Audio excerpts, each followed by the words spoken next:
நான் முதல்ல ஷாக் ஆனது என்னன்னு சொன்னா, மாமியாரை செருப்பால் அடித்த சேலம் மணி அப்படின்னு ஒரு டைட்டில் பார்க்குறேன். எனக்கு சேலம் மணி தெரியாதா? சேலம் மணிகண்டன் அப்படின்னு அப்போ டிவியில அந்த டிபேட்ல எல்லாம் பேசுறேன். நான் சீரியஸா படம் வேற படம் இருக்கு. ஆனா மாமியாரிடம் செருப்படி வாங்கிய சேலம் மணின்னு எனக்கு அது ஒரு அவுட் ஆஃப் கியூரியாசிட்டி அதை பார்க்குறேன். 8.5 லட்சம் பேர் பார்த்துருக்காங்க 24 மணி நேரத்தில். ஒரு நாளில் 8.5 லட்சம் பேர் இந்த வீடியோ பார்த்துருக்காங்கன்னா எனக்கு அது அந்த நம்பர் நம்ம கற்பனை பண்ண முடியாத ஒரு நம்பர். எப்படி இந்த மாதிரி போகுதுன்னு பார்த்தா வேற ஒன்றும் இல்லை, அது ஒரு ஃபேக் மேரேஜ். அந்த மேரேஜை வச்சு மாமியார் சண்டை, ஒய்ஃப் சண்டை, அம்மாவோட சண்டைன்னு சொல்லி என்டையர் ஃபேமிலி அந்த ட்ராமாவில் பங்கேற்கிறாங்க. அது ட்ராமானே தெரியாமல் பல பேர் பார்க்குறாங்க, அதை வந்து என்ஜாய் பண்ணுறாங்க போது அப்படி பார்க்கும்போது தான் ஏகப்பட்ட குடும்பங்கள் இந்த மாதிரி செய்கிறாங்கன்னு தெரிஞ்சு.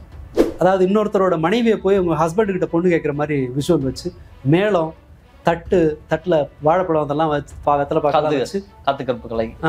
அடுத்தவங்களோட ஒய்ஃபை போய் அவர் இப்போ இதுக்கெல்லாம் போயிட்டு ஆதித்யா டிவியில் ஆங்கர் பண்ணிருக்காரு. அந்த அளவுக்கு அவர் வளர்ந்துட்டாரு. அப்படியா? இல்லை அது கூட இல்லை.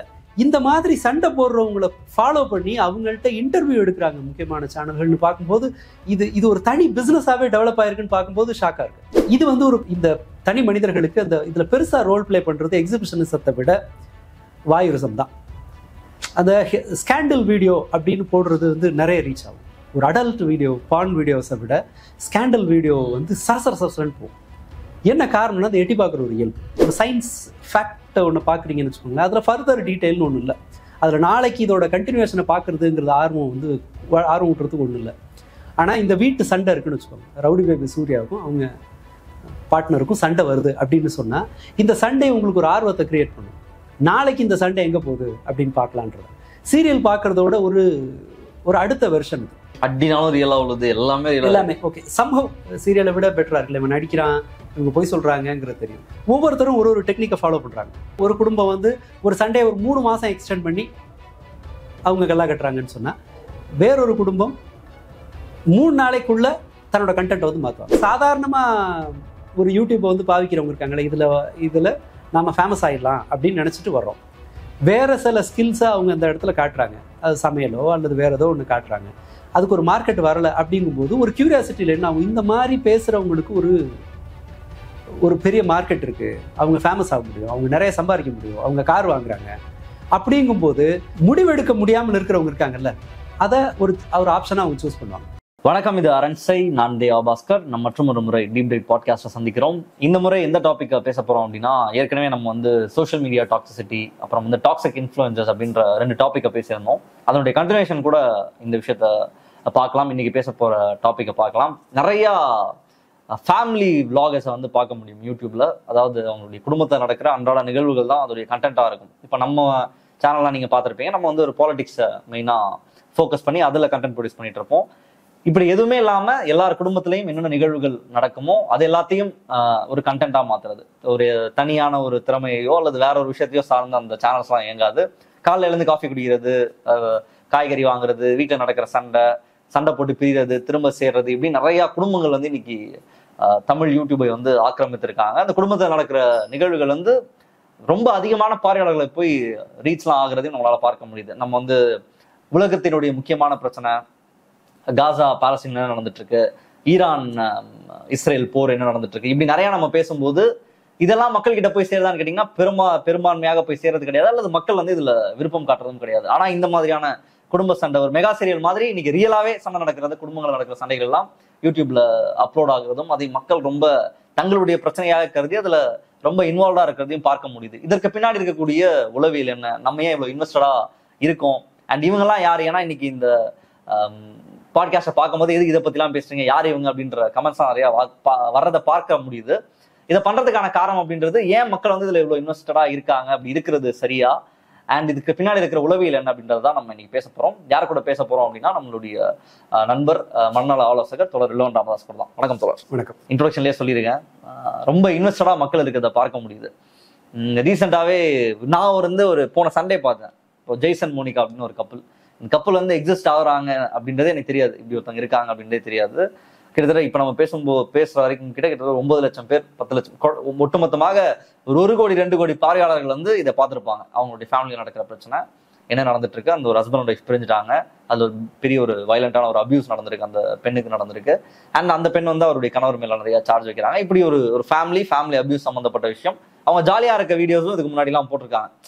நான் என்ன சொல்ல வரேன்னா, இது மாதிரி அவங்க இருக்காங்கன்னு எனக்கு தெரியாது. உங்களுக்கு தெரியுமா முன்னாடி? இல்ல, எனக்கு இப்பவும் பெருசா தெரியாது. ஒரு செய்தியா வாசிச்சதோட சரி. நானுமே வந்து அந்த இதெல்லாம் போய் பார்த்தேன். இதுக்கு முன்னாடி இன்னொரு ஃபேமிலி ஒருத்தங்க இருக்காங்க, ஜெயசூரதி ஃபேமிலின்னு. அவங்க ரொம்ப ஃபேமஸ் யூடியூப்ல. அது ஒரு சேர்ந்து பிரிஞ்சு அவங்க தங்கச்சி பிரிகிடா ஜெயசூரதி இப்படி நிறைய அது ஒரு நடந்துட்டு இருக்கு. அது ஒரு பக்கம் ஒரு 2 வாரத்துக்கு முன்னாடி அது மிகப்பெரிய பிரச்சனையாக பார்க்க முடிந்தது. அந்த ஃபேமிலியில தனியா பிரிஞ்சு அந்த பையன்லாம் தனியா வந்துட்டாரு போல, பிரகன் நினைக்கிறேன் அவர் பேர். ஆமா, அவர் தனியா பிரிஞ்சு அங்க வந்துட்டாரு. முதல்ல தங்கச்சி வெளியே போனாங்க, அப்புறம் அண்ணன் வெளியே போயிட்டாரு. இப்படி நிறைய நடக்கிறதான் பார்க்க முடியுது. இப்போ என்னோட கேள்வி என்னன்னா, இப்ப நமக்குலாம் அதெல்லாம் தெரியல, மேபி நம்ம அந்த சைட்ல ஃபோக்கஸ் பண்ணல, என்னன்றது தெரியல. பட் ஒரு பெரும்பான்மையான மக்கள் வந்து இதுல ரொம்ப இன்வால்வ்டா இன்வெஸ்டடா இருக்கிறத பார்க்க முடியுது. அவங்களுக்கான ரீச்சும் அப்படிதான் இருக்கு. முதல்ல இந்த மக்களினோட இன்வால்மெண்ட்ல இருந்து நம்ம வரலாம். ஏன் மக்கள் வந்து ஒரு பொது விஷயத்துல அவ்வளவு அக்கறை காட்டாமல், அல்லது அவங்களுடைய லைஃப்ல இன்னும் அடுத்த கட்டத்துக்கு போறதுன்றது சார்ந்த ஒரு அக்கறை காட்டாம, ஒரு குடும்ப பிரச்சனை அதுல நடக்கிற சண்டையில ரொம்ப இன்வால்வ்டா இருக்கிறத எப்படி புரிஞ்சுக்கலாம்? முதல்ல காரணங்கள்னு பார்த்தோம்னா நிறைய இருக்கும். முதல்ல இந்த யூடியூபோட அல்காரிதம், ஃபேஸ்புக்கோட இந்த வீடியோவை ப்ரமோட் பண்ற அல்காரிதம் என்ன செய்யுதுன்னு சொன்னா, இந்த மாதிரியான வீடியோக்களை நிறைய ப்ரமோட் பண்ணுது, நிறைய பேர்கிட்ட அதை கொண்டு போய் சேர்க்குது. வழக்கமா இயல்புலன்னு பார்த்தோம்னா, மரபு நம்ம காலங்காலமா மனிதர்களுக்கு காசிப் பேசுறதுல ஒரு ஆர்வம் இருக்கும். எப்பவுமே காசிப் கேட்கறதுல, காசிப் பேசுறதுல. நீங்கள் ஒரு கிசுகிசு பேசுறீங்கன்னு சொன்னா உங்களுக்கு ஒரு பெரிய ஃபேன் பேஸ், எக்ஸைட்மெண்டா அப்படி அதை கேட்கறதுக்கு பின்னால இருக்கிற சில காரணங்கள் என்னன்னு சொன்னா, நீங்க பிறருடைய செய்திகளை தெரிஞ்சுக்கும் போது நீங்க உங்களோட ஏதோ ஒண்ணு கரெக்ட் பண்ணலாம். தோற்றம் குறித்தோ அல்லது வந்து ட்ரெஸ்ஸிங் வந்து கோமாளித்தனமா இருக்கு, ஒருத்தர் யாரோ ஒருத்தர் மஞ்சள் கலர் சட்டையை போட்டு வராங்க, அது வந்து ட்ரால் ஆகுது. ஊருக்குள்ள என்னடா அவங்க தெலுங்கு ஹீரோ மாதிரி சட்டை போட்டு வந்திருக்கான் அப்படின்னு வந்து எல்லாரும் கிண்டல் பண்றாங்கன்னா, நான் அந்த கண்டென்ட்ல இருந்து நான் என்ன பண்ணுவேன், நான் மஞ்சள் கலர் சட்டை போடக்கூடாதுன்னு ஒரு இது எடுப்பேன். அதே போலதான் மற்ற எல்லா விஷயத்துலையும் இன்னொருத்தனை பத்தி மோசமா பேசுறது தெரிஞ்சுக்கிறதுல இதுவும் ஒண்ணு இருக்கு. அண்ட் இயல்பு அதுல நாம ரொம்ப நோன்றதுக்கு அவசியம் இல்லை. காலங்காலமாவே அந்த ரகசியமான பிரைவேட் விஷயங்களை எட்டி பார்க்கறதுங்கிறது 2 இது இருக்கும். மனநலம் சார்ந்து 2 இது உண்டு. எக்ஸிபிஷனிசம் அப்படிங்கிற ஒரு ஸ்டேஜ் உண்டு. என்னன்னு சொன்னா, தன்னுடைய அந்தரங்கமான விஷயங்களை அடுத்தவங்களுக்கு காட்டி ஒரு அட்டென்ஷனை எடுக்கிறது. இன்னொன்று வாயுரிசம்ங்கிறது, பிறருடைய தனிப்பட்ட விஷயங்களை எட்டி பார்த்து ப்ளஷர் அனுபவிக்கிறது. தன்னுடைய தனிப்பட்ட விஷயங்களை காட்டி ஒரு ப்ளஷரை, அதான் எக்ஸிபிஷனிசம்னு பேர். அதுக்கு நிறைய உதாரணங்கள் உண்டு. இப்போ அது எக்ஸிபிஷனிசம்ங்கிற கேட்டகரியில நான் சேர்க்க மாட்டேன். இது சந்தை, இதுக்கு வந்து ஒரு வருமானம் வருது, அதுக்கு ஒரு ரீஎன்ஃபோர்ஸ்மெண்ட் கிடைக்குது, நிறைய பேர் லைக் பண்றாங்க, இல்ல நிறைய கமெண்ட் பண்றாங்க, பல லட்சம் பேருக்கு அது போய் சேருது. அப்படிங்கும்போது என்ன பண்ணு, இது வந்து ஒரு கமர்ஷியல் ஆஸ்பெக்ட்ல அது செய்யறாங்க. ஆனா இயல்புல பாத்தீங்கன்னு சொன்னா, இந்த எக்ஸிபிஷனிசம் வாயுரிசம்ங்கிறதுலாம் ஒரு பிரச்சனை. அது சோஷியல் மீடியால போறது ஒரு எக்ஸிபிஷனிசம்னு சொல்லிக்கிறீங்களா? சோஷியல் மீடியா, ஆமா, சோஷியல் மீடியாவுக்கு முன்னாடியே இதுக்கு நிறைய இருந்தது உதாரணங்கள். சிலர், நான் பெங்களூர்ல வேலை பார்த்த போது ஒரு பையன் அந்த அட்டென்ஷன் சீக்கிங்காக ஒரு பையன் வந்து ட்ரெஸ்ஸை கட்டி போட்டு ரோட்ல ஓடி அந்த சேலஞ்ச் எல்லாம் பண்ணுவான். என்னன்னு சொன்னா, அது வந்து ஓடி அந்த மாதிரி ஓடுறதுனால கிடைக்கிற அந்த சவாலில் கிடைக்கிற 50-100 இல்லை அவனோட டாஸ்க். ட்ரெஸ் இல்லாமல் ஓடி காட்டுறேன் பாருங்கிறது ரொம்ப ரேர் இதில் இருக்கலாம். ஆனால் ஓரளவுக்கு பார்த்தீங்கன்னா, இந்த சமூக ஊடகங்கள் இல்லாத காலத்திலேயே கிம் கர்தாஷியான், பாரிஸ் ஹில்டன் இவர்கள் தங்களுடைய ப்ரைவேட் வீடியோஸை ரொம்பவும் இன்டிமேட் வீடியோக்களை அவங்களே லீக் பண்ணி அதிலிருந்து ஒரு அட்டென்ஷன் வந்து கிரியேட் பண்ணாங்க. ஃபேக்கான மேரேஜஸ் இவங்க பண்ணியிருக்காங்க, அந்த மாதிரி நிறைய பேர் பண்ணியிருக்காங்க. ஃபேக் மேரேஜ்னு சொல்ல முடியாது. இந்த கண்டென்ட்டுக்காக ஒரு கல்யாணத்தை பண்ணி அடுத்த சில நாட்களில் 40 நாளில் டிவோர்ஸ் பண்ணவங்க உண்டு. 2வது நாளில் பூனம் பாண்டே லிவின்ல இருக்கிற ஒருத்தரை கல்யாணம் பண்ணுறாங்க. கல்யாணம் பண்ணி 48 மணி நேரத்தில் போலீஸில் கம்ப்ளைண்ட் கொடுக்குறாங்க அவர் பேரில். இது என்ன ஆகுதுன்னா, ஒரு எக்ஸிபிஷனிசம் வாயுரிசம்ங்கிறத தாண்டி இது முழுக்கவே வந்து ஒரு வியாபார நோக்கம். இப்போ நீங்க சொல்றதெல்லாம் இதெல்லாம் நீங்க சொன்ன எல்லாருமே ரொம்ப ஒரு பாப்புலரான ஸ்டார்ஸ், அவங்களுக்கு லைம் லைட்ல இருக்கிறது அல்லது மக்களிடையே பேசு பொருளாக இருக்கிறதுன்ற தேவை இருக்கிறத புரிஞ்சுக்க முடியுது. இப்ப நம்ம பேசிட்டு இருக்கிறது எல்லாரும் இன்னும் ஸ்டார்ஸ் ஆகல. அவங்க சாதாரணமாக எல்லா ஃபேமிலி மாதிரியும் ஒரு ஃபேமிலி, அவங்க ஏதோ யூடியூப்ல போட்டு அது மக்களுக்கு பிடிச்சிருச்சு. இப்ப அவங்க பண்றது எல்லாமே அதையும் இதோட தான் சேர்க்கணுமா? அரண்சை நண்பர்களுக்கு வணக்கம். அரண்சை ஊடகம் சுயேட்சையாக இயங்குவதற்காகவே உருவாக்கப்பட்டது. நாம் செய்கிற வேலை உண்மையிலேயே மக்களுக்காக செய்கிறோம் என்பதை நீங்கள் நம்பினால், வாய்ப்பு இருந்தால் இந்த ரேசர் பே QR கோடுக்குள்ளே நீங்கள் வந்து அதை ஸ்கேன் பண்ணி எங்களுக்கு உங்களால் இயன்றதை விருப்பம் இருந்தால் ஆதரவு தெரிவிக்கலாம். பாப்புலர் ஆகுறது அப்படிங்கிறது எல்லா மனிதர்களுக்கும் இயல்புல இருக்கிற அந்த ஒரு வேட்கை. எல்லாருக்கும் இருக்கும். ஏதோ ஒரு விஷயத்துல மேல இருக்கணும் அப்படிங்கிறது எல்லாமே. நம்ம ஒரு தனித்திறனை வளர்த்துக்கிறதோட பொருள் என்ன? நீங்க நல்லா பாடுறேன் அப்படிங்கறத, நல்லா பாடுற யாரும் ஒருத்தர் தான் ரூம்ல பாடிட்டு அந்த அந்த அந்த திறனை வந்து மறைச்சுக்கிறது இல்லை. எல்லாத்தின் பின்னாலே நீங்க உதவி செய்யறதுல இருந்து எல்லாத்துக்குமே நாம வந்து பிறர்கிட்ட ஒரு நல்ல பேர் வாங்கணும், பாப்புலரா இருக்கணும் அடுத்தது பலரும் என்னை பாராட்டணும் அப்படிங்கிறது வந்து எல்லாருக்கும் இருக்கிற ஒரு இயல்பு. அந்த இயல்பு இருக்க போய் தான் நம்ம சர்வீஸ் பண்றோம், நம்முடைய திறனை வளர்த்துக்கிறோம், நம்ம இருக்கிற துறையில என்ன பெட்டரா போகணும்னு நினைக்கிறோம். இது எல்லாமே அங்கிருந்து தான் வருது. அது ஒரு இயல்பான ஒண்ணு. குழந்தை பருவத்தில் அது இன்னும் ஜாஸ்தியா இருக்கும். அப்ப இருக்கிற சிக்கல் என்னன்னா, அவர்களுக்கு பாப்புலர் ஆகணுங்கிற வேட்கை அதிகமா இருக்கும், சீக்கிரம் ஆகணுன்றது இருக்கும், எப்படி ஆகணுங்கிறது தெரியாது. இது எல்லாருக்கும் இருக்கிறதுனால தான் சோசியல் மீடியா பெரிய அளவுல கிடுகிடுன்னு வளர்ந்தது. 2010 வாக்குல ஆரம்பிக்கிற அப்பதானே ஆரம்பிக்குது ஃபேஸ்புக். 2009 அந்த டைம்ல தான் நினைக்கிறேன். அப்ப ஆரம்பிச்சு அடுத்த 15 வருஷத்துல உலகின் பெரும் பணக்காரர்கள் ஒருத்தரா அவங்களை எப்படி மாத்துது? தனி நபர்களுக்கு தான் வந்து பாப்புலரா இருக்கணுங்கிற வேட்கை இருக்கிறதுனாலதான் இந்த சோசியல் மீடியா வெளியில வருது. செய்தியை தெரிஞ்சுக்கிறதுனா நீங்க நியூஸை பார்த்துட்டு போயிடலாம். அப்டுடேட்டா இருக்கணும்னா கூட நீங்க ஏதோ ஒரு இதை ஃபாலோ பண்ணிட்டு போனா போதும். பட் ஒரு தனி அக்கௌண்ட் தேவைப்படுது, போட்டோவை ஷேர் பண்ண வேண்டியிருக்கு, போட்டோவுக்கு ஃபில்டர் தேவைப்படுது. இது எல்லாமே என்னன்னு சொன்னா, நான் எவ்வளவு மேக்சிமம் நம்பர் ஆஃப் ஆட்களை வந்து நான் வசீகரிக்கிறேன், ஐ மீன் என்னுடைய செயல்பாட்டு மூலமாவோ அல்லது என்னுடைய படங்கள் மூலமாவோ. பட் அது அந்த தனித்திறன் இல்லை அல்லது என்னுடைய தனித்திறனுக்கு மரியாதை இல்லை அப்படிங்கும்போது அவங்க சுத்தி முத்தி பார்க்கும்போது இந்த மாதிரி தனிப்பட்ட பிரச்சனைகளை பேசுறவங்களுக்கு ஒரு ரீச் கிடைக்குது. கற்பனை பண்ண முடியாத அளவுக்கு ரீச் கிடைக்குதுங்கும் போது தன்னுடைய திறனின் மீது மரியாதை இல்லாதவர்கள் என்ன செய்யறாங்க? இந்த மாதிரி ஒரு கண்டென்ட்டை இறக்குறாங்க. இது வந்து காப்பி கேட் பிஹேவியர் தான். யாரோ ஒருத்தர் செஞ்சிருப்பாங்க, அதை இவங்க காப்பி அடிச்சு பார்த்துருப்பாங்க. சிலருக்கு அது பிக்கப் ஆகும். அந்த முன்னாடி ஒரு 2 வருஷம் முன்னாடி நான் முதல்ல ஷாக் ஆனது என்னன்னு சொன்னா, மாமியாரை செருப்பால் அடித்த சேலம் மணி அப்படின்னு ஒரு டைட்டில் பார்க்குறேன். எனக்கு சேலம் மணி தெரியாதா? சேலம் மணிகண்டன் அப்படின்னு அப்போ டிவியில அந்த டிபேட்ல எல்லாம் பேசுறேன். நான் சீரியஸா, படம் வேற படம் இருக்கு, ஆனா மாமியாரிடம் செருப்படி வாங்கிய சேலம் மணின்னு எனக்கு அது ஒரு அவுட் ஆஃப் கியூரியாசிட்டி அதை பார்க்குறேன். 8.5 லட்சம் பேர் பார்த்துருக்காங்க 24 மணி நேரத்துல. ஒரு நாள்ல 8.5 லட்சம் பேர் இந்த வீடியோ பார்த்துருக்காங்கன்னு எனக்கு அது அந்த நம்பர் நம்ம கற்பனை பண்ண முடியாத ஒரு நம்பர். அது எப்படி இந்த மாதிரி போகுதுன்னு பார்த்தா வேற ஒன்றும் இல்லை, அது ஒரு ஃபேக் மேரேஜ். அந்த மேரேஜை வச்சு மாமியார் சண்டை, ஒய்ஃப் சண்டை, அம்மாவோட சண்டைன்னு சொல்லி என்டையர் ஃபேமிலி அந்த டிராமால பங்கேற்கிறாங்க. அது டிராமானே தெரியாம பல பேர் பார்க்குறாங்க, அதை வந்து என்ஜாய் பண்றாங்க. போது அப்படி பார்க்கும்போது தான் ஏகப்பட்ட குடும்பங்கள் இந்த மாதிரி செய்யறாங்கன்னு தெரிஞ்சு.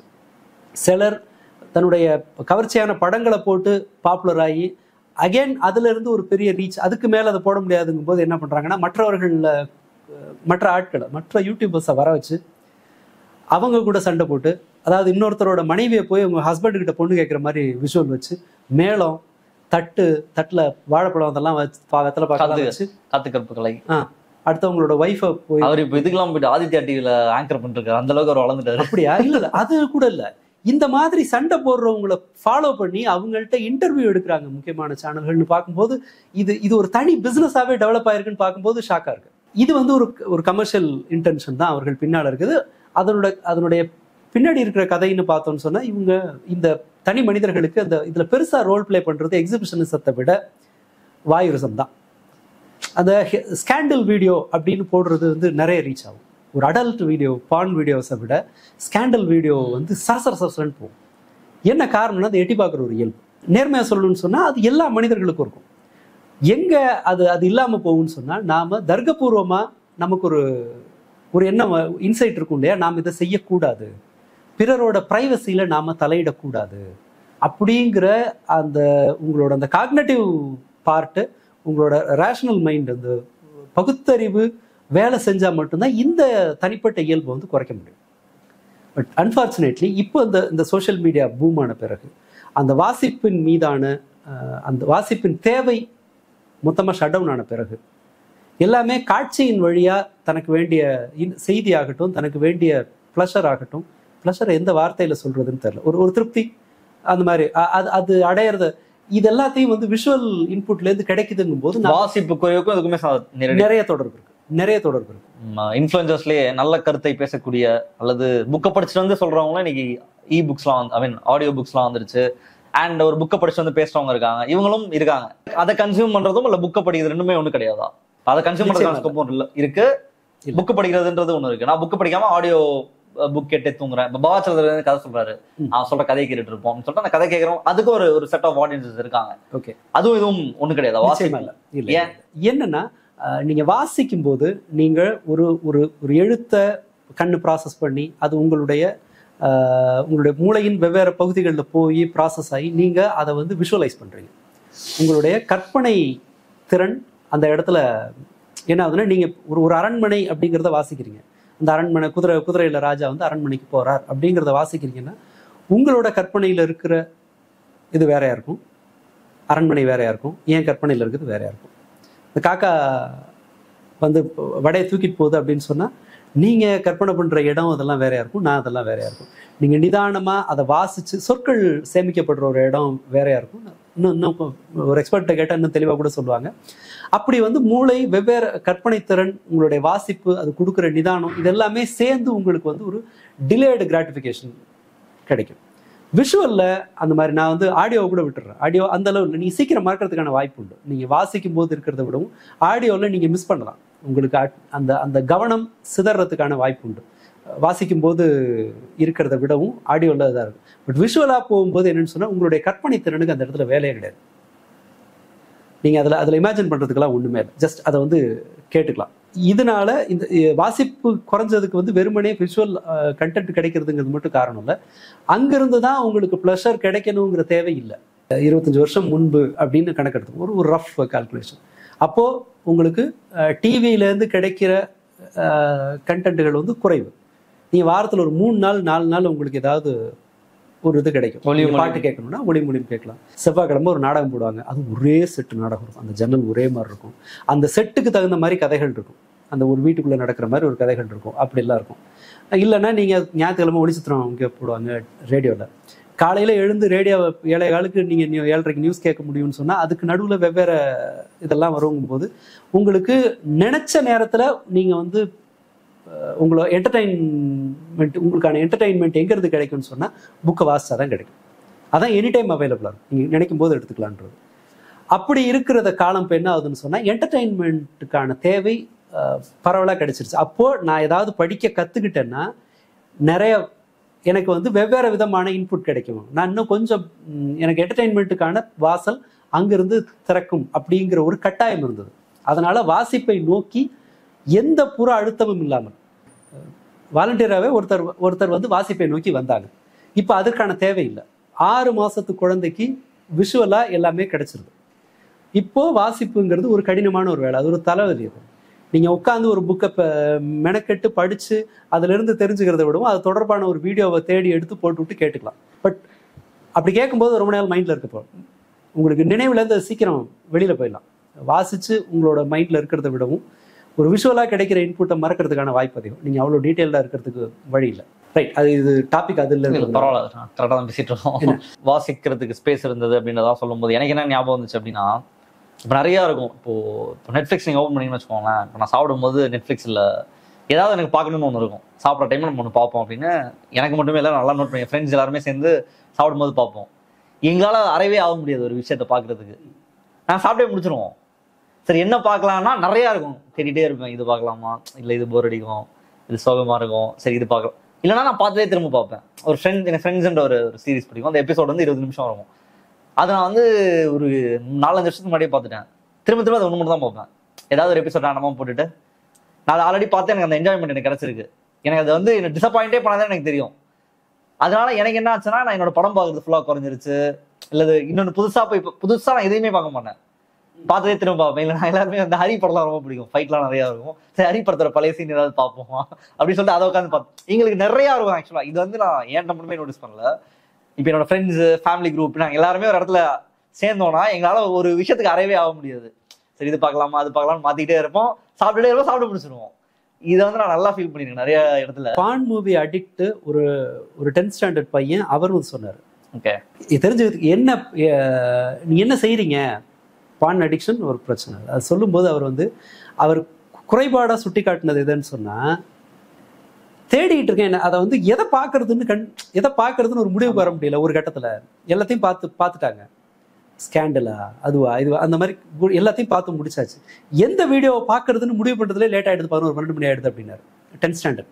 ஸோ அப்போனா 7வது 8வதுலேருந்தே அதெல்லாம் பார்த்து சலிச்சுட்டாங்க. இது இந்த மாதிரியான காட்சியின் வழியாக மட்டும் திருப்தி அடையிறதோட பெரிய பிரச்சனை அது. ஒரு கட்டத்துக்கு மேலே அந்த மூளை, அதனால தான் கிரியேட்டிவிட்டி என்ன தனக்கு என்ன தேவைங்கிறதுல நம்மளால ஒரு முடிவுக்கு வர முடியாது. ஸோ அப்படி இருக்கும்போது இவர்கள்லாம் வந்து ரொம்ப லைட்டாக கஷ்டப்படாமல் ஒரு விஷயத்தை ஃபாலோ பண்ணுறதுக்கு இதை நம்ம வந்து எடுத்துக்கிறோம். ரொம்ப நோகாமல், இப்போ உங்களுக்கு தேவைன்னு சொன்னால் ChatGPT இருக்கட்டும் அல்லது ஏதோ ஒரு ஆர்டிஃபிஷியல் இன்டெலிஜென்ஸ் டூல் இருக்கட்டும், அது எவ்வளவு பெஸ்ட்டாக இருந்தாலும் உங்களுக்கு என்ன தேவைங்கிறத நீங்கள் சொன்னீங்கன்னா தான் அங்கேருந்து உங்களுக்கு வேண்டியது கிடைக்கும். பட் இந்த சர்ஃபிங் அப்படி இல்லை, உங்களுக்கு என்ன தேவைங்கிறது அதான் தீர்மானிக்கும். ஸோ ஒரு மாதிரி சலிச்சு போய் நம்ம டக்குன்னு ஆன் பண்ணும்போது இந்த மாதிரியான கண்டென்ட்டுகள் மேலே ஏறி வருது. அது ஒரு தொடர்ச்சி இருக்கும். நீங்கள் ஏதோ ஒரு சயின்ஸ் ஃபேக்டை ஒன்று பார்க்குறீங்கன்னு வச்சுக்கோங்களேன், அதில் ஃபர்தர் டீட்டெயில்னு ஒன்றும் இல்லை. அதில் நாளைக்கு இதோட கண்டினியூஷனை பார்க்குறதுங்கிறது ஆர்வம் விட்டுறதுக்கு ஒன்றும் இல்லை. ஆனால் இந்த வீட்டு சண்டை இருக்குன்னு வச்சுக்கோங்க, ரவுடி பேபி சூர்யாவுக்கும் அவங்க பார்ட்னருக்கும் சண்டை வருது அப்படின்னு சொன்னால், இந்த சண்டை உங்களுக்கு ஒரு ஆர்வத்தை கிரியேட் பண்ணும். நாளைக்கு இந்த சண்டை எங்கே போகுது அப்படின்னு பார்க்கலான்றது. சீரியல் பார்க்குறதோட ஒரு அடுத்த வெர்ஷன் இது. சீரியல் அவங்க பார்க்குறாங்க, சீரியல் எல்லாரும் பார்க்குறோம், இது ஃபேக்குன்னு நமக்கு நல்லா தெரியும். ஆனாலும் நாளைக்கு என்ன நடக்குது, அந்த ரீரெக்கார்டிங் அதெல்லாம் போகிறது. இங்கே வந்து என்னன்னு சொன்னால் ஒரு ரியல் ஃபேமிலி ஃபைட், அப்படின்னாலும் ரியலாக உள்ளது எல்லாமே ஓகே. சம்பவ் சீரியலை விட பெட்டராக இருக்குல்ல, இவன் நடிக்கிறான், இவங்க போய் சொல்கிறாங்கங்கிறது தெரியும். ஒவ்வொருத்தரும் ஒரு டெக்னிக்கை ஃபாலோ பண்ணுறாங்க. ஒரு குடும்பம் வந்து ஒரு சண்டையை ஒரு 3 மாதம் எக்ஸ்டெண்ட் பண்ணி அவங்க கல்லா கட்டுறாங்கன்னு சொன்னால், வேறொரு குடும்பம் 3 நாளைக்குள்ள தன்னோட கண்டென்ட்டை வந்து மாற்றுவாங்க.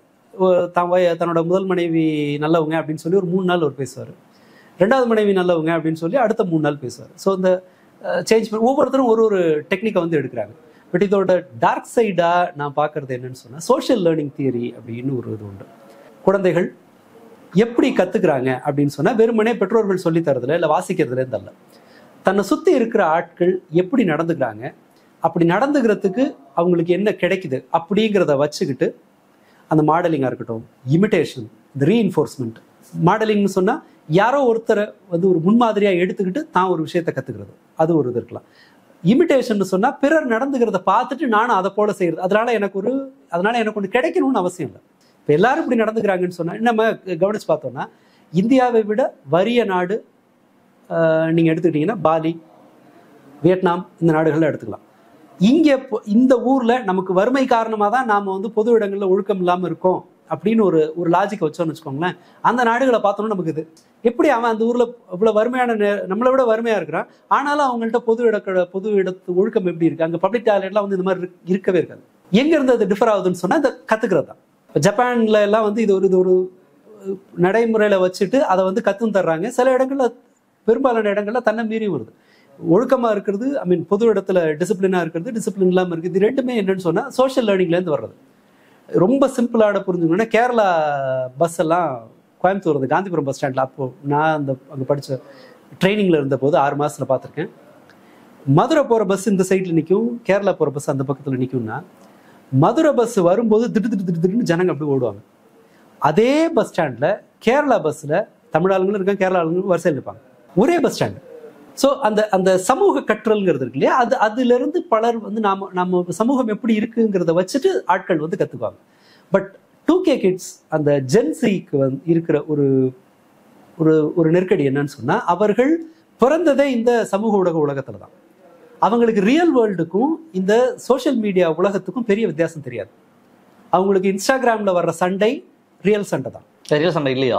நமக்கு ஒரு வித்தியாசம் இருக்கு இல்லையா, அது ஒரு இதில் நடக்கிற சண்டை, இன்ஸ்டாகிராமில் பார்க்குற ஒன்று, ஒரு சமூக ஊடகத்தில் நடக்கிறது, அதுதான் இயல்பு, நார்மல்ங்கிறது அவங்களுக்கு அதுதான். ஸோ இந்த மாதிரியான சண்டைகள் எல்லாம் அவங்க பார்க்குறாங்கும் போது இது லைஃப்ல ஒரு பார்ட். இப்படியான புரிஞ்சுக்கலாமா? அதான் இப்போ அடிச்சுக்கிறத எடுத்து வீடியோ எடுத்து போடுறது, இதெல்லாம் வந்து ஒரு நார்மலான பிஹேவியர். இப்போ நார்மலைஸ், ஆமா. அதாவது வந்து இன்னைக்கு சண்டை போட்டுட்டு, இன்னைக்கு ஒருத்தனை இன்சல்ட் பண்ணிட்டு, நாளைக்கு அவங்க கூட கையை கோத்துக்கிட்டு ஜாலியா நாங்க இருக்கோம் அப்படின்னு போடுறத ஒரு குழந்தை வந்து பாக்குதுன்னு வச்சுக்கோங்க. ஏன் குழந்தைங்கன்னு சொல்றேன்னா, நாம ஆல்மோஸ்ட் எல்லாரு கையிலேயே அந்த ஹேண்ட்ஸ் இதை வந்து கொடுத்தாச்சு, கையில மொபைலை கொடுத்தாச்சுங்கும் போது அவங்க ஸ்க்ரால் பண்ணும்போது இது அடல்ட் கண்டென்ட்டும் இல்லை. அப்படிங்கும்போது பெரியவர்கள் முக்கிய சேனல்கள்லாம் இதை டிஸ்கஸ் பண்ணுறாங்க, அவங்களுக்கு ஒரு பிளாட்ஃபார்ம் கிடைக்குது. அப்படிங்கும்போது குழந்தைங்களோட மைண்டில் இல்லை அடாலசன்ட் மனசில் என்ன இருக்குன்னு சொன்னால், ஓகே இது ஒரு நார்மல் பிஹேவியர் அப்படின்னு தோணும். நார்மல் பிஹேவியர்னு அவங்க நினைக்கிறாங்கன்னு சொன்னா அப்ப என்ன பண்ணுவாங்கன்னா அவங்களுக்கு என்ன புரிஞ்சுக்கும், இப்போ வந்து ஒருத்தரை இன்சல்ட் பண்ணிட்டு நாளைக்கே அவங்க கூட தோல்ல கை போட்டு போகலாம் அப்படிங்கிற ஒன்றை கத்துக்கிட்டா அது நடக்குது நிறைய. இன்னொன்று, இந்த ட்ரால் இருக்குல்ல, இவங்களை எல்லாத்தையும் வந்து மட்ட அடியா வந்து ட்ரால் பண்ணி பழகிடுறோமா, அது என்ன ஆகுதுன்னு சொன்னா இதை போல இப்போ வேற ஒருத்தர் நிஜமாவே தான் குடும்பத்தில் ஏதோ ஒரு பிரச்சனை அப்படின்னு சொல்லி போஸ்ட் போடும்போது அங்கேயும் இதே அந்த ட்ரால் மைண்ட் செட் வரும். அவனை வந்து என்ன ஏதுன்னு பார்க்காம அந்த தர்மடி அடிக்கிற அந்த தர்மடி மனோபாவத்துல நாம என்ன பண்றோம்னா, யார் ஒருத்தரையும் நீங்க பொதுவா குடும்பங்கள் சேரும் போதும் சரி, நண்பர்கள் டிஸ்கஸ் பண்ணும்போதும் சரி, முன்பு யாரோ ஒருத்தரோட கஷ்டத்தை பார்த்து நாம அவ்வளவா சிரிக்க மாட்டோம். இப்ப அது என்ன ஆகுதுன்னு சொன்னா ஒருத்தரோட இயலாமையை அல்லது அவங்களோட பலவீனத்தை கேலி பண்றதுங்கிறது வந்து ரொம்ப ரொம்ப ரொம்ப ரொம்ப வைடரா இருக்கு. இது பல இடங்கள்ல வந்து சண்டை, அந்த ஒரு பகையை வளர்க்குறதும் ஃபிசிக்கல் ஃபைட் வரைக்கும் கொண்டு போகுது. ஸ்கூல் ஸ்டூடெண்ட்ஸ் மத்தியில் என்ன இன்ஸ்டாகிராமில் இன்சல்ட் பண்ணிட்டான்னு சொல்லிட்டு ஸ்கூலுக்குள்ளே பூந்து கட்டையால் குத்துறது, கட்டையால் அடிக்கிறதுங்கிறது எல்லாம் நடந்துட்டு இருக்கு. இது எங்கே ஆரம்பிக்குதுன்னு சொன்னால், இவங்க இந்த மாதிரியான அப்னாமிலிட்டின்னு அந்த அவங்களோட பலவீனத்தை நம்ம காட்ட மறுக்கிற ஒரு முகத்தை, நம்ம வழக்கமாக சில விஷயங்களை வந்து எல்லாத்தையுமே நம்ம பப்ளிக்கில் வந்து வைக்க மாட்டோம். ஆனால் எதையும் கண்டென்ட் ஆக்கலாம் அப்படிங்கிற இயல்பு என்ன ஆகுதுன்னா, எல்லாமே நார்மல் தான் பசங்க புரிஞ்சுக்க வாய்ப்பு இருக்கும். ஸோ அவர்களுடைய லைஃப்ல அதை முயற்சி பண்ணுறது, ஒருத்தனை ஹர்ட் பண்றது, ஒருத்தனை அசிங்கப்படுத்துறது, ட்ரால் பண்ணி போஸ்ட் போடுறது, அது நார்மல் நினைச்சுப்பாங்க. ஏன்னா இப்படி வந்து கிண்டல் பண்றத இவங்க சிக்கா ஃபேமிலியோ அல்லது அந்த குடும்பம் என்ன ஜெயசுரதியா அந்த அவங்களோட குடும்பமோ அதை வந்து இயல்பா எடுத்துக்கிறாங்கும் போது ரைட் எல்லாரும் எடுத்துப்பாங்க. கிண்டல் பண்றது இதுதான் நார்மல். அதாவது வந்து ஒரு நடத்தை பிறழ்வை அல்லது வந்து ஒரு வித்தியாசமான நடத்தையை எப்படி எதிர்கொள்றது அப்படிங்கறது என்னன்னு சொன்னா, இந்த கமெண்ட் சின்ன பையன் வந்து 2-3 வருஷத்தோட வீடியோ வந்தது, வீடியோ எடுத்துருப்போம், எங்க அப்பா என்ன அடிச்சிட்டாங்க அப்படின்னு சொல்லி வீடியோ எடுத்து அதை போட்டிருப்போம். மேபி அதான் எவ்வளவு இன்ஃப்ளூயன்ஸ் ஆகுன்றது இது நிறையவே நடக்கும். நீங்க 10 லட்சம் இன்னொரு கேள்வி ஒண்ணு கேட்க வந்தேன், இந்த மென்டாலிட்டி வந்து வந்துருச்சா அடுத்த ஜென்ரேஷன்? இப்போ நான் வளர்ற சமயத்துல யூடியூப் வந்து நான் காலேஜ்லாம் முடிச்ச அப்புறம் தான் யூடியூப், அப்பதான் 4Gலாம் வந்து யூடியூப்லாம் வருது.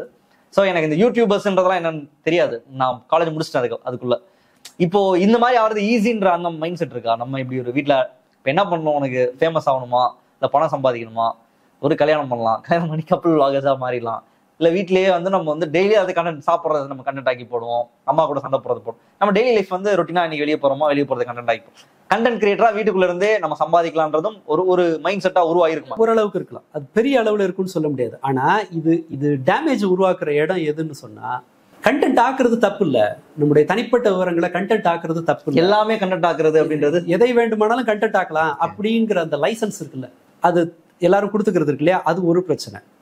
அடுத்ததா இந்த கமெண்ட் போடுறதுல இருக்கிற இந்த மாதிரி கமெண்ட் போட்ட இந்த மாதிரி ஒருத்தர் நடந்துக்கிட்டா இப்படி நம்ம எப்படி வேணா கமெண்ட் போடலாம், அது கட்டுப்பாடு எதுவும் கிடையாது, நம்ம ஃபில்டர் பண்ணணுங்கிற அவசியம் இல்லை, நம்ம தோன்றதை வந்து அடிக்கலாம் அப்படிங்கிற பிஹேவியர் ஒரு இடத்துல மட்டும் நடக்காது.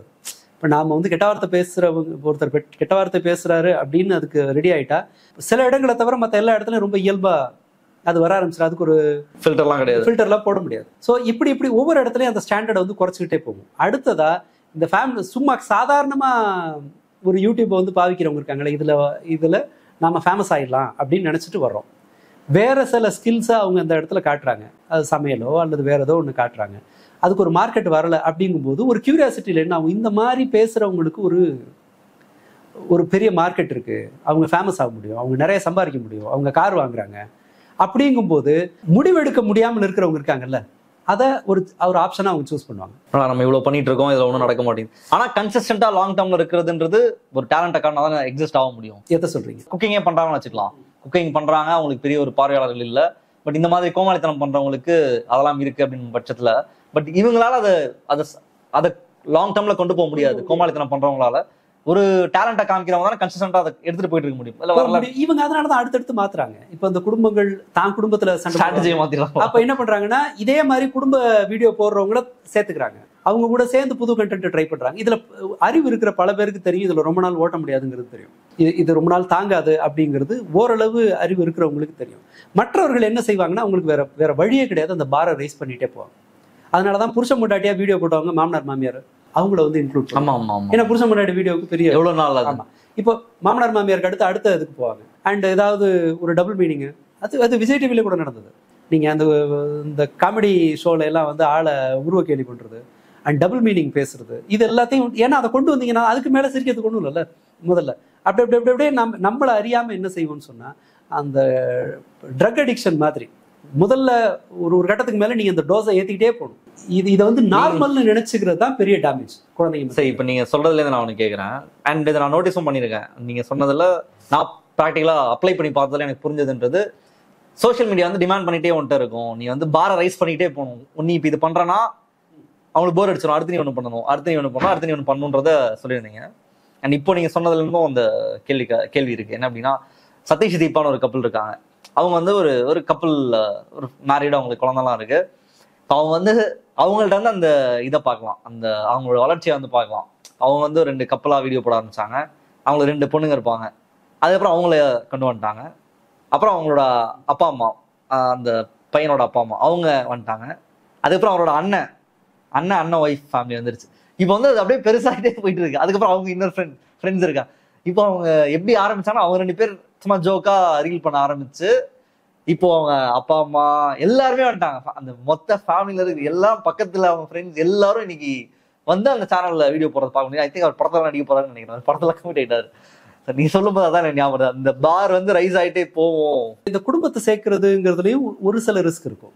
நம்ம தனிப்பட்ட இல்ல, இது வந்து இப்ப இந்த இப்படி கண்டென்ட் ப்ரொடியூஸ் பண்றாங்களா ஃபேமிலியா இணைஞ்சு, இப்ப இது அவங்களுக்குள்ள இந்த பிரச்சனை ஏற்படுத்தாதா? ஆகலாம், நமக்கு அது தெரியாது, வெளியில வர வரைக்கும் தெரியாது. சில உதாரணங்கள்ல பாக்குறோம்னு சொன்னா, முன்னேறிய நாடுகள்ல அமெரிக்காவே எடுத்துக்கும், அந்த ஹாலிவுட் ஆக்டர்ஸ் இல்ல ரொம்ப ஃபேமஸா இருக்கிறவங்க தன்னுடைய விவாகரத்துக்கு பிறகு தங்களுடைய தனிப்பட்ட விஷயங்களை அவங்க புக் எழுதிடக்கூடாதுங்கிறத வந்து டிவோர்ஸ் அக்ரிமெண்ட்ல எழுதிப்பாங்க. என்ன காரணம்னு சொன்னா, என்னுடைய தனிப்பட்ட விஷயம் வெளியில போயிடக்கூடாது அப்படிங்கிற இந்த இடத்துல ஒர்க் அவுட் ஆகிறது. அதோட ரிவர்ஸ் சைடு ஃபேமஸ் ஆகிட்டு தன்னுடைய சீக்ரெட்டை மறைச்சிக்கிறது. அண்ட் அந்த இதுலேருந்து ரிவர்ஸில் ஒரு கான்செப்ட்னு சொன்னாலே அவங்க வந்து அப்போ நம்ம சீக்ரெட்டை காட்டினோன்னா ஃபேமஸ் ஆகிடலாங்கிற ஒரு தியரி. அதுக்கு ஒரு ஒப்பீட்டுக்கு வேணால் எடுத்துக்கலாம். மைக்கேல் ஜாக்சன் வந்து 1984 அந்த பெப்சி ஆடு அந்த தலையில் தீப்பிடிச்சு காயத்துக்கு பிறகு தான் அவர் இந்த மாதிரியான சப்ஸ்டன்ஸ் அப்யூஸ்க்கு போனார். அவர் யூஸ் பண்ண மருந்து ப்ரோபோஃபோன் 0.1 நினைக்கிறேன், அது ஒரு இது இருக்குது, மெஷர்மெண்ட் இருந்தது. அது அனஸ்தீஷியா மருந்து. அது நீங்கள் சர்ஜரிக்காக ஆளை மயக்கமடைய வைக்கிறதுக்கான மருந்து. அது ஒரு ப்ராப்பர் கிளினிக்கல் செட்டப்பில் மட்டும்தான், அது ஒரு எமர்ஜென்சி ஹாஸ்பிட்டல் செட்டப்பில் மட்டும்தான் அதை நீங்கள் அந்த மருந்தை கொடுக்கணும். அந்த மாதிரியான ஒரு மருந்தை 84லேருந்து அவர் சாகுற வரைக்கும் அவர் பயன்படுத்தினாருங்கிறது தான் அது. அப்படி ஏதோ ஒரு சப்ஸ்டன்ஸை யூஸ் பண்ணுறாருன்னு கண்டுபிடிக்க போய் தான் என்ன அவர் அவாய்ட் பண்ணாருன்னு அவங்க ஃபர்ஸ்ட் ஒய்ஃப் சொல்கிறாங்க. எல்விஸ் பிரிஸ்லியோட பொண்ணு லீசா மேரின்னு நினைக்கிறேன். அவங்க என்ன சொல்கிறாங்கன்னா, ஒரு ஹாஸ்பிட்டலில் அட்மிட் ஆகுறாரு. அட்மிட் ஆன போது ப்ரைவேட் அனஸ்தீஷியா டாக்டர் அவர் கூட வச்சுருந்தாரு. எனக்கு இது ரொம்ப ஸ்ட்ரேஞ்சாக தெரிஞ்சுது. இது என்னன்னு விசாரிக்க ஆரம்பித்த பிறகு அவர் என்ன அவாய்ட் பண்ணாருன்ற மாதிரி சொல்லியிருந்தாங்க.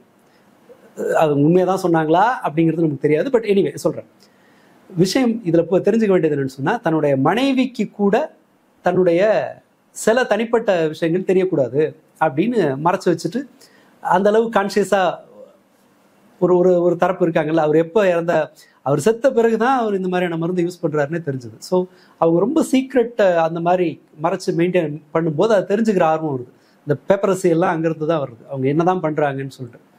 வீட்டில் கேமரா வச்சு இது பண்ணுறது, ஹெலிகாப்டரில் கல்யாணம் ஆயிடுச்சுன்னு உடனே எப்படி துரத்துறாங்க. மைக்கேல் ஜாக்சன் கல்யாணம் ஆச்சுன்னு உடனே அவங்க மாமியாருக்கு தெரியாது போல, திடீர்னு பார்த்தா ஹெலிகாப்டர் அவங்க வீட்டில் சுற்றுனாங்க மாடியில்.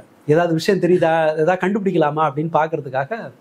ஸோ இந்த அளவு அந்த ஆர்வம் இருக்குல்ல, அதுக்கு ஒரு பெரிய ஹியூஜ் மார்க்கெட் இருக்குங்கிறதுக்காக சொல்கிறேன். ஹெலிகாப்டர் எடுத்துகிட்டு சுற்றுறதுக்கும் எக்கச்சக்கமாக காசை செலவு பண்ணி ஆட்களை சேஸ் பண்ணுறதுக்குமானதெல்லாம் செய்யும்போது இங்கே வந்து அதை பயன்படுத்துகிறாங்க. பட் அதனுடைய பெரிய ப்ராப்ளம் என்னென்னா, நம்மளை அறியாமல் பிறரை யூஸ் பண்ணுவோம்.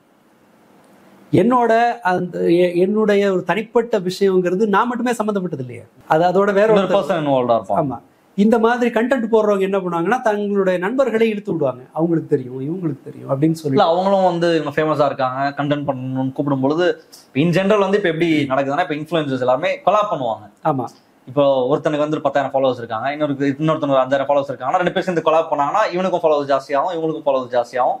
கொலாபரேட் பண்றதுன்றது ரொம்ப சாதாரணமாயிடுச்சு, எல்லாரும் கொலாபரேட் பண்ணிக்கிறாங்க. ஆனா அந்த பாரை ரைஸ் பண்ணும்போது இந்த கண்டென்ட்டை பப்ளிக்ல போட்டு உடைக்கிறதுக்கு சம்மதமான இன்னொருத்தட்ட நம்ம செக் பண்ண மாட்டோம். இவங்க போலீஸ் கம்ப்ளைண்ட் வரைக்கும் எப்படி போகுதுன்னு சொன்னா, இவர்கள் சர்வசாதாரணமா போலீஸ் ஸ்டேஷன் போறதை வந்து பழக்கமா வச்சுக்கிறாங்க. தான் வீட்டுக்கு இன்னொரு வீட்டுக்கு சண்டை போட போகும்போது இன்னொருத்தரை வச்சு வீடியோ எடுக்கிறது லெவலுக்கு போகும்போது என்னன்னா அவங்களுக்கு ஒரு ஹோல் டேல தன்னுடைய வாழ்க்கையின் சம்பவங்கள் எல்லாத்தையும் எதை கண்டென்ட் ஆக்கலாங்கிற ஒரு எண்ணத்தோடவே வாழ்க்கையை லீட் பண்ண இந்த லைஃப்பை யோசிக்கிறதுக்கே நமக்கு ஷாக்கிங்காக இருக்கும். அது தொழில் ஆகும்போது அது தொழில் தான் தெரிஞ்சுக்க முடியாத வயசுல இருக்கிறவர்கள் அல்லது இம்மெச்சூர்டா இருக்கிறவங்க அண்ட் எதை எதிர்பார்க்கிறதுன்னு ஒரு கிளாரிட்டி இல்லாதவங்க இவங்க எல்லாமே என்ன பண்ணுவாங்கன்னா இதனுடைய விக்டிம்ஸ், இதனால அடிபடுவாங்க. அப்ப நான் உன்ன அந்த வீடியோல இருக்கவங்க எல்லாம் ஒரு அவமானத்தை வந்து கேஷுவலா எடுத்துக்கிறாங்க, நீ ஏன் ஒரு அவமானத்துக்கு கூட ரியாக்ட் பண்ற அப்படின்னு ஒருத்தர் கேள்வி கேட்டா நம்மளுக்கு பதில் இருக்கா? இல்ல. ரெண்டாவது, நம்ம கண்டென்ட்டை வந்து வெளியில சொல்லலாம் அப்படின்னு ஒருத்தர் ஒரு யூடியூபர் ஒருத்தர் எமர்ஜாய் வர்ற ஒரு யூடியூபர் தன்னோட தனிப்பட்ட விஷயங்களை வந்து கண்டென்ட் ஆக்குறாரு அப்படின்னு வச்சுக்கோம். அப்படின்னா தனிப்பட்ட விஷயங்களை கண்டென்ட் ஆக்குறவர் தான் யூடியூபர் அப்படிதான் அப்படி ஆகுது. இல்ல அது அதனுடைய பலருக்கு வந்து அதனுடைய கான்சிக்வன்சஸ் தெரியும். இப்போ குழந்தைலாம் இன்வால்வ் பண்றாங்களே, நிறைய அம்மாஸ்லாம் இருக்காங்க. ஆமா, குழந்தை தான் கண்டென்ட். ஆமா, அது சரியா? அந்த குழந்தையெல்லாம் வச்சு கண்டென்ட் கிரியேட் பண்றதுன்றது அது ஒரு கன்சர்ன் சம்பந்தப்பட்டதான் கிடையாது, அந்த குழந்தைய யூஸ் பண்றது அப்படின்னு. இல்ல, அதுக்கு அது நம்ம சரி தப்புன்னு எனக்கு சொல்ற அளவுக்கு என்கிட்ட விஷயம் இல்லை. ஆனா நீ அதை ரெக்கமெண்ட் பண்ணுவியானா நிச்சயமா மாட்டேன்னு சொல்லுவேன். ஏன்? காரணம் என்னன்னு சொன்னா, நாம அவங்களுக்கு வேற ஒரு உண்மை இல்லாத ஒரு உலகத்தை வந்து அவங்களுக்கு நாம காட்டுறோம். நீங்க ஒரு வீடியோவுக்கு எடுக்கிறீங்கன்னு சொன்னா ஓவர் ரியாக்ட் பண்ணுவோம், நடிப்போம், அந்த இடத்துக்கு நம்மளோட இயல்புலேருந்து மாறி கொஞ்சம் நடந்துக்குவோம். அப்படி இருக்கும்போது குழந்தைகள் வந்து அதை இவங்க ரெண்டு வெவ்வேறு மாதிரி நடந்துக்கிறாங்கன்றதை புரிஞ்சுக்கலாம். ஒன்று. அடுத்ததா கண்டென்ட் கிரியேட் பண்ணுறது நார்மல் தான் அவங்க நினச்சிக்கலாம். ஸோ அவங்க தன்னுடைய எந்த கண்டென்ட்டை வந்து பெருசாக்குறதுங்கிறது தெரியாது, குழப்பமாகலாம். அல்லது அவங்க வந்து ஒரு மாதிரி ஒருவேளை பாப்புலர் ஆனால், அவங்க ஸ்கூலில் அதில் எல்லாம் பாப்புலர் ஆனால் அவங்க அதை எப்படி ஹேண்டில் பண்ணுவாங்க, அது பிரச்சனை ஆகலாம். இன்னொன்று, அவர்கள் ட்ரால் மெட்டீரியல் ஆகலாம். இப்போ வந்து குடும்ப சண்டையை ஒரு கண்டென்ட்டாக, யூடியூப் கண்டென்ட்டாக ஒரு குடும்பம் ஆக்குறாங்கன்னு வச்சுக்கோங்க. குடும்ப சண்டையிலேருந்து வருமானம் பார்க்குறாங்க, அவர்கள் அதில் கம்ஃபர்டபுளாக இருக்காங்கன்னு வச்சுக்கோங்க. ஸ்கூலில் அந்த குழந்தைங்க என்ன மாதிரியான எதிர்வினைகளை ஃபேஸ் பண்ணுவாங்க? ஒரு சண்டையில் வந்து ரொம்ப சிம்பிளாக அவங்க அம்மாவை யாராவது ஏதாவது சொல்லலாம், இந்த மாதிரி ஒரு சிக்கல், இதை வந்து அவங்க எதிர்கொள்ளணும். அதுக்கு என்ன பண்ணுவாங்கன்னா, பிளாக்மெயில் பண்ணுறதுல குழந்தைங்க இயல்புலேயே ஸ்மார்ட்டாக இருப்பாங்க. உங்களுடைய ஒரு பலவீனத்தை சரியாக பயன்படுத்துறது அவர்களால் முடியும். அம்மாக்கும் அப்பாக்கும் ஒரு சண்டை வருதுன்னு சொன்னால், எனக்கு மொபைல் கிடைக்கணும்னா இவங்க சண்டை யூஸ் பண்ணலான்னு தெரிஞ்சுன்னா அவங்க சண்டை, ஏன்னா அவங்களுக்கு அந்த மாரல் வேல்யூஸ் தெரியாது, அதெல்லாம் பெருசாக இப்போ ஞாபகத்துக்கு வராது. எனக்கு வேணும்னா வேணும், இன்ஸ்டண்ட்டாக எதுவும் கிடைக்கணும்னு குழந்தைங்க நினைக்கும் போது இதை வந்து பயன்படுத்தலாம். Damage number 1. இதை விடவும் அந்த குடும்பத்தில் ஒருத்தர் டேமேஜ் ஆகுறாங்கிறது இருக்கட்டும், பிறர் பார்க்குறாங்கல்ல, அதனுடைய டேமேஜ் தான் ரொம்ப அதிகம். இதெல்லாம் இயல்பு தான் அப்படிங்கிறது. அல்லது வந்து ஓகே ஃபைன், பேரண்ட்ஸோட சண்டையை நான் எமோஷனலாக பேசுனேன்னா எனக்கு ஒரு அட்டென்ஷன் கிடைக்கும்னு ஒரு குழந்தை நம்புதுன்னு வச்சுக்கோ, அது ஒரு சிக்கல். அது ஆனால் ப்ராப்ளம் என்னன்னு சொன்னால், இங்கே ஒரு நடந்த சம்பவத்தை நீங்கள் உணர்ச்சி பூர்வமாக விவரித்து உங்களுக்கு அதுலேருந்து ஒரு மார்க்கெட்டு உருவாகும், நீங்கள் ஃபேமஸ் ஆவீங்கன்னு தெரிஞ்சால் நம்ம என்ன பண்ணுவோம்னா, ரொம்ப சாதாரண சம்பவங்களை கூட நாம் மிகைப்படுத்தி அதை ஏதோ உலகமாக கஷ்டங்கிற மாதிரி பேசுவோம். அப்படி உலகமாக கஷ்டங்கிற மாதிரி பேசினா அதை எவன் சாதாரணமாக எடுத்துக்கிட்டானோ அவனும் என்ன பண்ணுவான்னா, ஓ இதெல்லாம் ரொம்ப கஷ்டம் போட்டுருக்கு, நானும் லைஃப்பில் ரொம்ப கஷ்டப்பட்டு வந்திருக்கேன் அப்படின்னு. திருப்பூரில் நான் இருந்தபோது, இது சிம்பிளாக ஒப்பிடணும்னு சொன்னேன். திருப்பூரில் நான் இருந்தபோது வேலை இல்லாமல் இருந்த காலத்தில் கொஞ்சம் பணம் கம்மியாக இருக்குது. அப்போ சாப்பாட்டை எப்படி வச்சுக்க வேண்டியிருக்குன்னு சொன்னால், காலையில் ஒரு டீ, ஒரு தேங்காய் பண்ணு 5 ரூபா, அப்போ 2000 ரூபா அதில் முடிச்சிடுறது. மத்தியானம் மட்டும் 10 ரூபாய்க்கு வெரைட்டி ரைஸ் இருக்கும், 8 ரூபா வெரைட்டி ரைஸ். அப்போ சாப்பிட்டுட்டு ராத்திரி திரும்ப இன்னொரு 10 ரூபாவில், ஸோ 30 ரூபாய்க்குள்ள. காலையில் 5 ரூபாய்க்குன்னா ஒரு டீ பண்ணு, பேப்பர் 2000 ரூபா, அப்புறமா நடுவில் ஒரு டீ. பேப்பர் வச்சிங்களா? பேப்பர் அது நீங்கள் வேலை இருக்கான்னு தேடுறதுக்கு பேப்பர் தானே வாங்க, நெட்டுக்கெல்லாம் போக முடியல, அது காஸ்ட்லி. இன்னும் 20 ரூபான்னு நினைக்கிறேன் ஒரு மணி நேரத்துக்கு இன்டர்நெட். 30 ரூபாவில் வாழ்றது அது எனக்கு ஒரு சாய்ஸ். கஷ்டம் இல்லாமல் இல்லை, வீட்டுக்கு ஃபோன் பண்ணால் பணம் அனுப்புறதுக்கு இருக்கும், உள்ள ஃப்ரெண்ட்ஸ் இருந்தாங்க. நான் என்னன்னு சொன்னால், ரைட் நம்ம கேட்காம இருக்கிற காசை வச்சுட்டு இந்த மாதம் ஓட்டிடுவோங்கிறது அது என்னோட சாய்ஸ். பட் இப்போ ஒரு பேசுகிற இந்த யூடியூப் கண்டென்ட் பேசுகிறவர்களில் வந்து தாங்க சாப்பாட்டுக்கே கஷ்டப்பட்டேன் அப்படிங்கிறத பேசி உங்களுக்கு ஒரு பெரிய வியூவர்ஷிப் கிடைக்குது. வர்றவங்கலாம் வந்து ஒரு ரீஎன்ஃபோர்ஸ்மெண்ட், பாசிட்டிவ் ரீஎன்ஃபோர்ஸ்மெண்ட் நடக்குது. ஆஹா, இவ்வளோ கஷ்டத்தில் வந்து இவ்வளோ முன்னேறி. அப்படி செய்யும்போது நம்ம என்ன பண்ணுவோம்னா, நான் என்னோட லைஃப்ல என்னோட சாய்ஸையே நான் என்ன பண்ணுவேன்னா, அது ஒரு பெரிய சாபங்கிற மாதிரி எக்ஸ்பிளைன் பண்ணுறதுக்கு போகலாம். அது ஒரு வாய்ப்பு இருக்குது. அதை பல பேர் செய்கிறாங்க. ரொம்ப சாதாரணமாக நடந்தது. என் ஃப்ரெண்டு அப்போ நான் அது திருப்பூரில் இருந்த போது தான், மேன்ஷனில் இருக்கோம், ராத்திரி சனிக்கிழமை ராத்திரி தண்ணி அடிக்க ஆரம்பிக்கிறான். ஒரு 11:30 மணிக்கு அங்கே டிவி பார்த்துட்டு இருக்கும்போது 11:30 மணிக்கு நான் நினச்சது எதுவுமே நடக்கலடா மாப்பிள்ள அப்படின்னு. ரொம்ப என்ன இப்போ லைஃப் இப்படி தான் இருக்குது அப்படி இப்படின்னு ஓடா புலம்பிட்டு என்னடா பிரச்சனைன்னா எது பெரிய கஷ்டம், அப்படி என்னடா பெரிய கஷ்டம் உங்கள் அப்பா என்னடா பண்ணிட்டாருன்னு சொன்னாங்க. நான் Yamaha Crux கேட்டேன், அந்த ஆள் பேஷன் ப்ரோ வாங்கி கொடுத்துட்டாரு, எதுவுமே நடக்கல மாப்பிள்ள. ஸோ நீங்கள் ஒரு சோக மூடுக்கு போயிட்டீங்கன்னா எது ஒன்றே சோகமாக்கலாம். பட் கஷ்டன்றது எது கஷ்டம்ன்றது ஒரு சப்ஜெக்டிவான விஷயமா? அது சப்ஜெக்டிவ் தான். ஆனால் அது வந்து ஸ்டாண்டர்டாக இருக்காதுன்ற. நேற்று நீங்கள் இயல்பாக எடுத்துக்கிட்டதை இன்னைக்கு உங்களை அறியாமலே ஒரு கண்டென்ட்டுக்காக அது ஒரு மகா கஷ்டம் மாதிரி நீங்கள் கண்டென்ட் இன்னொன்று நீங்கள் கண்டென்ட் ஆக்கிட்டு அதை திரும்ப நம்பவும் ஆரம்பிக்கலாம். இப்போ நித்யானந்தாலாம் வந்து தன்னை கடவுள்னு நம்புறாங்களோ, ஒரு கட்டத்துக்கு பிறகு தன்னை கடவுளே நம்பிடுவாங்க. சீமான் நம்புறாங்களா சொல்றது அவர் சீமான் ஒன்று தான் இன்னொன்று ஞாபகம் வருது. இந்த மாதிரி வந்து பாரை ரைஸ் பண்ணுறதோட பிரச்சனை என்னன்னா, இப்போ ஒரு தாத்தா ஒருத்தர் மாட்டிருக்காரு இல்லையா, இவங்கள பேசி மதிவதனி அவங்கள பேசி, அந்த ஆளுக்கு பேத்தி வயசு இருக்கும். அவங்க நியாயமா ஒரு அறிவு இருக்கிறவன், ஒரு தர்க்கபூர்வமாக யோசிக்கிறவன், பகையாவே இருந்தாலும் கூட தன்னோட எதிரி வீட்டு பசங்களை வந்து அவன் டார்கெட் பண்ண மாட்டான். ஒரு சைக்கோ மட்டும்தான் அந்த மாதிரி ஒரு எல்லைக்கு போவான். பட் இவங்களை எந்த இடத்துல கொண்டு வந்து நிறுத்தி இருக்குன்னா, இந்த மாதிரியான ஒரு கேங்காக உருவாகிறதோட ஒரு மாடலை, சீமான் மாதிரி ஒரு மாடல் செட் பண்ணுறதோட விளைவு என்னன்னு பாருங்க.